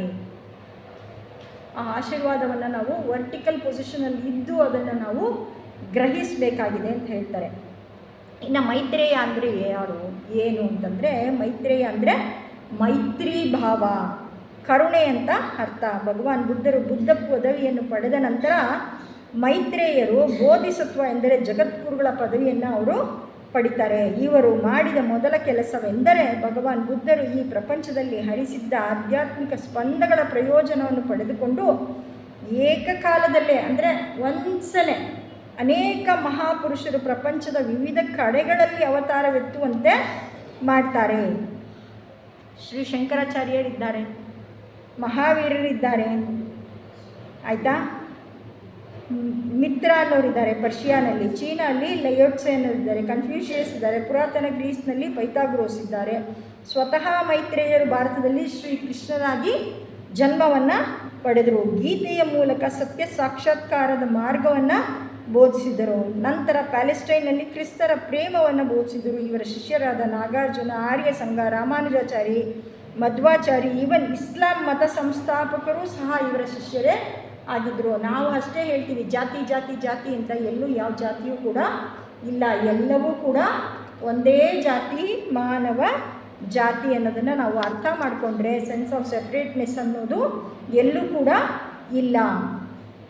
HP ಬ್ಲಾವಟ್ಸ್ಕಿ ಅವರು ಹೇಳ್ತಾರೆ, If a man desires to learn to know himself, he can do this only by working with great love for humanity. If one does not work for others, one has no right to be called a theosophist ಅಂತ ಹೇಳ್ತಾರೆ. ಇದಕ್ಕಿನ್ನ ಇನ್ನು ಯಾರು ಬೇಕು? ಥಿಯಾಸಫಿಸ್ಟ್ ಯಾರು ಅಂತಲೇ ಅವರು ನಮಗೆ ಸ್ಪಷ್ಟವಾಗಿ ಹೇಳಿಬಿಟ್ಟಿದ್ದಾರೆ. ಮೊಟ್ಟ ಮೊದಲು ನಮ್ಮನ್ನು ನಾವು ಅರ್ಥ ಮಾಡಿಕೊಳ್ಬೇಕು. ಅತ್ಯಂತ ಪ್ರೇಮ ಭಾವದಿಂದ ಹ್ಯುಮ್ಯಾನಿಟಿಗೆ ಅಂದರೆ ಇಡೀ ಮಾನವ ಲೋಕಕ್ಕೆ ಅಂದರೆ ಲೋಕ ಕಲ್ಯಾಣಕ್ಕೋಸ್ಕರ ನಮ್ಮ ಸೇವೆಯನ್ನು ಸಲ್ಲಿಸಬೇಕು. ಇದೇ ನಮ್ಮ ಕರ್ತವ್ಯ ಅಂತಂದ್ಬಿಟ್ಟು ಹೇಳ್ತಾರೆ. ಇನ್ನು ನಾವೆಲ್ಲ ಮಿಸ್ಟಿಕ್ ಸ್ಟಾರ್ನ ನೋಡಿದ್ದೀವಿ. ಅಲ್ಲಿ ಮೊಟ್ಟ ಮೊದಲನೇದಾಗಿ ಇಲ್ಲಿ ಏನು ಹೇಳ್ತಾರೆ? ಎಲ್ಲಿ 2 ಅಥವಾ 3 ನನ್ನ ಹೆಸರಿನಲ್ಲಿ ಸೇರಿರುತ್ತಾರೋ ಅಲ್ಲಿ ನಾನಿರುತ್ತೇನೆ. 2 ಅಥವಾ 3 ಜನ ನನ್ನ ಹೆಸರಿನಲ್ಲಿ ಎಲ್ಲಿ ಸೇರಿದ್ರೆ ನಾನು ಅಲ್ಲಿ ಇರ್ತೀನಿ ಅಂತ ಹೇಳ್ತಾರೆ. ಆ ಮಿಸ್ಟಿಕ್ ಸ್ಟಾರಲ್ಲಿ 7 ಲೈಟ್ಸು ಮಹಾತ್ಮರು ಇಲ್ಲಿದ್ದಾರೆ ಅಂತ ಹೇಳಿದಾಗ ಮಾತ್ರ ಸೆಂಟ್ರಲ್ ಲೈಟ್ನ ನಾವು ಹಚ್ಚೋದಲ್ವಾ? ಆಗ ನಮ್ಮ ಜೀವನ ಎಲ್ಲಿರುತ್ತೆ? ಮಹಾತ್ಮರು ಯಾರ ಕರ್ಮದಲ್ಲೂ ಕೈ ಆಡಿಸಲ್ಲ, ಅನ್ನೆಸೆಸರಿ ಇಂಟರ್ಫಿಯರ್ ಇರಲ್ಲ. ನಾವು ಕೈ ಎತ್ತಿದ್ರೆ, ನಾವು ಇಷ್ಟು ಕೈ ಎತ್ತಿದ್ರೆ ಅವರು ನಮಗಿನ್ನ 9 ಪಟ್ಟು ಕೈ ಕೆಳಗಡೆ ಇಟ್ಬಿಟ್ಟು ನಮ್ಮನ್ನು ಮೇಲ್ಗಡೆ ಎಳ್ಕೊಳ್ತಾರೆ. ನಮ್ಮ ಕರ್ಮವನ್ನು ನಾವೇ ಅನುಭವಿಸಿ ನಾವೇ ತೀರಿಸ್ಬೇಕು. ಕಷ್ಟಕಾಲೇ ವೆಂಕಟರಮಣ ಅಂತ ಹೋದರೆ ಆಗಲ್ಲ. ಇಲ್ಲಿ ನಮ್ಮದು ಕರ್ಮ ತೀರಿರಬೇಕು. ನಮ್ಮ ಪ್ರಾಪಂಚಿಕ ಕರ್ತವ್ಯ ಏನಿದೆ ಅದೆಲ್ಲ ಮಾಡಿದ ಮೇಲೆ ನಾವು ಥಿಯಾಸಫಿಯ ಕೆಲಸಕ್ಕೆ ನಾವು ಕೈ ಹಾಕಬೇಕು. ಕರ್ಮ ಆದಷ್ಟು ಕಡಿಮೆ ಮಾಡ್ಕೊಳ್ಳೋದಕ್ಕೆ ಈ ಜನ್ಮದಲ್ಲಿ ನಮ್ಮಿಂದ ಆದಷ್ಟು ಪ್ರಯತ್ನ ಪಡಬೇಕು. ಆವಾಗ ನಮ್ಮ ಜೀವನ ಹೆಂಗಿರುತ್ತೆ ಅಂದರೆ ಸಂಪೂರ್ಣ ಸೇವಾಪೂರಿತವಾಗಿರುತ್ತೆ. ಒಂದು ಆದರ್ಶ ಬಾಳಿರುತ್ತೆ. ಸದಾಕಾಲ ಹೆಚ್ಚಿನ ಸಮಯವನ್ನು ನಾವು ಸತ್ಸಂಗದಲ್ಲಿ ಕಳೆಯೋದಕ್ಕೆ ಸಾಧ್ಯ ಆಗುತ್ತೆ. ಯೋಗ ಮಾರ್ಗದಲ್ಲಿರುವವರು, ಸತ್ಯವನ್ನು ಅರಿತಿರುವವರ ಸಂಘದಲ್ಲಿ ನಾವು ಇರ್ಬೋದು. ಅವರ ಆರಾನಲ್ಲಿ ಮುಂಚೆ ಎಲ್ಲ ಗುರುಗಳಿದ್ದಾಗ ಶಿಷ್ಯರು ಅವ್ರ ಜೊತೆನೇ ಇರೋರು. ಯಾಕಂದರೆ ಅವ್ರ ಜೀವನವನ್ನು ಅವ್ರು ನೋಡ್ತಾ ಇದ್ರು. ಅವ್ರ ಆರಾನಲ್ಲೇ ಅವರು ಸದಾಕಾಲ ಇರ್ತಾಯಿದ್ರು. ಶಿಸ್ತನ್ನು ಪರಿಪಾಲನೆ ಮಾಡ್ಕೊಳ್ಳೋರು, ಮನೋನಿಗ್ರಹ ಇತ್ತು, ಧ್ಯಾನ ಕೂತ್ಕೊಳ್ಳೋರು, ಅಸಹನೆ ಅನ್ನೋದು ಇರಲಿಲ್ಲ. ಕಾಮದೇಹದಲ್ಲಿ ಹೆಚ್ಚು ಸೂಕ್ಷ್ಮತೆಯನ್ನು ಅವರು ಪಡ್ಕೊಂಡಿದ್ದರು. ಯಾವುದೇ ಸಮಸ್ಯೆಯ ಬಗ್ಗೆ ಅವರು ಹೆಚ್ಚು ಆಲೋಚನೆ ಮಾಡಿ ಖಿನ್ನರಾಗ್ತಾ ಇರಲಿಲ್ಲ. ಬುದ್ಧಿಯ ಬೆಳಕು ಸದಾಕಾಲ ಬೆಳಗ್ತಾನೆ ಇತ್ತು. ಆದ್ದರಿಂದ ಮೊಟ್ಟ ಮೊದಲು ಉಮೇದುವಾರಿ ಅಂದರೆ ಕರ್ಮ ಕಡಿಮೆ ಆಗೋದಕ್ಕೆ ಪೆಟ್ಟಿಗಳ ಹೆಚ್ಚು ಜಾಸ್ತಿ ಬಿಡಬೇಕಂತೆ. ಕರ್ಮ ಬೇಗ ಖಾಲಿ ಆಗೋಗುತ್ತೆ. ಬೇಗ ನಾವು ಲೋನ್ ತೊಗೊಂಡಿರೋದನ್ನು ರಿಪೇ ಮಾಡಿಬಿಟ್ರೆ ಏನಾಗುತ್ತೆ? ಕ್ಲಿಯರ್ ಆಗೋಗುತ್ತೆ. ಆಮೇಲೆ ನಾವು ಮಾಡೋದೆಲ್ಲ ಪ್ರಾಫಿಟ್ಟು, ಅದಕ್ಕೆ ಬಡ್ಡಿ ಕೂಡ ಕೊಡ್ತಾರೆ. ಅದೇ ನಮಗೆ ಸೇವೆ ಮಾಡೋ ಅವಕಾಶ. ಅಂಗೀಕೃತ ಶಿಷ್ಯ ಅಂದರೆ ಅಕ್ಸೆಪ್ಟೆಡ್ ಡಿಸೈಪಲ್, ಸ್ವೀಕೃತ ಶಿಷ್ಯ. ಆವಾಗ ಮಹತ್ವರು ಸಂಬಂಧಕ್ಕೆ ತೆಗೆದುಕೊಳ್ತಾರೆ. ಅವ್ರಿಗೆ ಗುರುಗಳ ಉಪದೇಶ ಲಭ್ಯ ಆಗುತ್ತೆ. ಗುರುಗಳ ಪ್ರಜ್ಞೆಯ ಹೊರಭಾಗವಾಗಿ ಅವರು ಇರ್ತಾರೆ. ಇನ್ನು ಗುರುಪುತ್ರ ಅಂದರೆ ಸನ್ಶಿಪ್. ಅವರು ಯಾರು ಅಂತಂದರೆ ಗುರುಗಳ ಪ್ರಜ್ಞೆಯ ಒಂದು ಕಿರಣ ಆಗಿರ್ತಾರೆ. ಅವರಲ್ಲಿ ವಿವೇಕ ಅನ್ನೋದು ಅತ್ಯಂತ ಹೆಚ್ಚಿನ ಮಟ್ಟದಲ್ಲಿ ಅದು ಹೆಚ್ಚುತ್ತಿರುತ್ತೆ. ಇನ್ನು ಮೊದಲನೇ ದೀಕ್ಷೆ ಅಂದರೆ ದ್ವಿಜ ಅಥವಾ ಮರುಹುಟ್ಟು ಅನ್ನೋದು ಸಿಕ್ಕತ್ತೆ. ಇದು ಬುದ್ಧಿಲೋಕದ ಪ್ರಜ್ಞೆಯಲ್ಲಿ ಅದು ಆಗುತ್ತೆ. ದೇಹಾತ್ಮ ಜೀವಾತ್ಮ ಒಂದಾಗುತ್ತೆ. ಇನ್ನು ಮುಂದುವರೆದಾಗ ಅವರ ಜೀವಾತ್ಮನು ಪುರುಷಾತ್ಮನಿಂದ ಶಕ್ತಿಯನ್ನು ಪಡೆದುಕೊಂಡು ಆ ದೀಕ್ಷೆಯ ಹೊತ್ತಿನಲ್ಲಿ ಪುರುಷಾತ್ಮ ಇಳಿದು ಬಂದು ಕಾರಣ ಶರೀರವನ್ನು ಸೇರ್ತಾನೆ. ಈಶ್ವರನ ಕ್ರಿಯಾಶಕ್ತಿ ಅಥವಾ ಪೋಹ ಸ್ವಲ್ಪ ದೊಡ್ಡದಾಗಿ ದೀಕ್ಷಿತನಿಗೆ ಹೆಚ್ಚು ಚೈತನ್ಯವನ್ನು ನೀಡುತ್ತೆ. ಆಗ ಅವನ ಶರೀರ ಆತ್ಮನ ಅಧೀನಕ್ಕೆ ಒಳಗಾಗುತ್ತೆ. ಆವಾಗ ಅವನು ಪರಿವ್ರಾಜಕ ಅಂದರೆ ತಿರುಗಾಡೋನು ಆಗ್ತಾನೆ, ಎಲ್ಲೂ ಕೂಡ ಅವನು ನಿಲ್ಲಲ್ಲ. ಸೊ ಹಾಗಾಗಿ ನಮಗೆ ನಾನು ಇದುವರೆಗೂ ಏನು ಹೇಳಿದ್ದೀನಿ ಅಂದರೆ ಇದನ್ನೆಲ್ಲ ಹೆಚ್ಚಿನ ಮಟ್ಟದಲ್ಲಿ ನಮಗೆ ಪರಿಚಯ ಮಾಡಿಕೊಟ್ಟಿರೋರು HP ಬ್ಲಾವೆಟ್ಸ್ಕಿ. ಇವರು ಮಹಾತ್ಮರನ್ನು ನಮಗೆ ಪರಿಚಯ ಮಾಡಿಸಿಕೊಟ್ಟಿದ್ದಾರೆ, ಅವ್ರ ಜೊತೆಯಲ್ಲಿದ್ದಾರೆ, ಅವರಿಗೆ ಒಂದು ನಾಲೆಯಾಗಿದ್ದಾರೆ. ಇವರ ಋಣವನ್ನು ತೀರಿಸೋದಕ್ಕೆ ನಮಗೆ ಯಾವತ್ತಿಗೂ ಯಾರಿಂದಲೂ ಕೂಡ ಸಾಧ್ಯ ಇಲ್ಲ. ಇದುವರೆಗೂ ಕೂಡ ನಾವು ಒಂದು ಸ್ವಲ್ಪ ಮಾತ್ರ ಮುಟ್ಟಿದ್ದೀವಿ ಅಷ್ಟೇ ಮಹಾತ್ಮರ ಬಗ್ಗೆ. ಅವರಂತೆ ಆಗೋದಕ್ಕೆ ಖಂಡಿತ ಸಾಧ್ಯ ಇದೆ. ಅವ್ರ ಕಡೆಗೆ ನಾವು ಮುಖ ಫಸ್ಟು ತಿರುಗಿಸಿದ್ರೆ ದಾರಿ ತನಗೆ ತಾನೇ ತೆಗೆದುಕೊಳ್ಳುತ್ತಾ ಹೋಗುತ್ತೆ. ಈ ಒಂದು ಅವಕಾಶವನ್ನು ನನಗೆ ಮಾಡಿಕೊಟ್ಟಿದ್ದಕ್ಕೆ ನಿಮಗೆಲ್ಲರಿಗೂ ಕೂಡ ನನ್ನ ಹೃತ್ಪೂರ್ವಕವಾದ ವಂದನೆಗಳನ್ನು ಸಲ್ಲಿಸ್ತೀನಿ.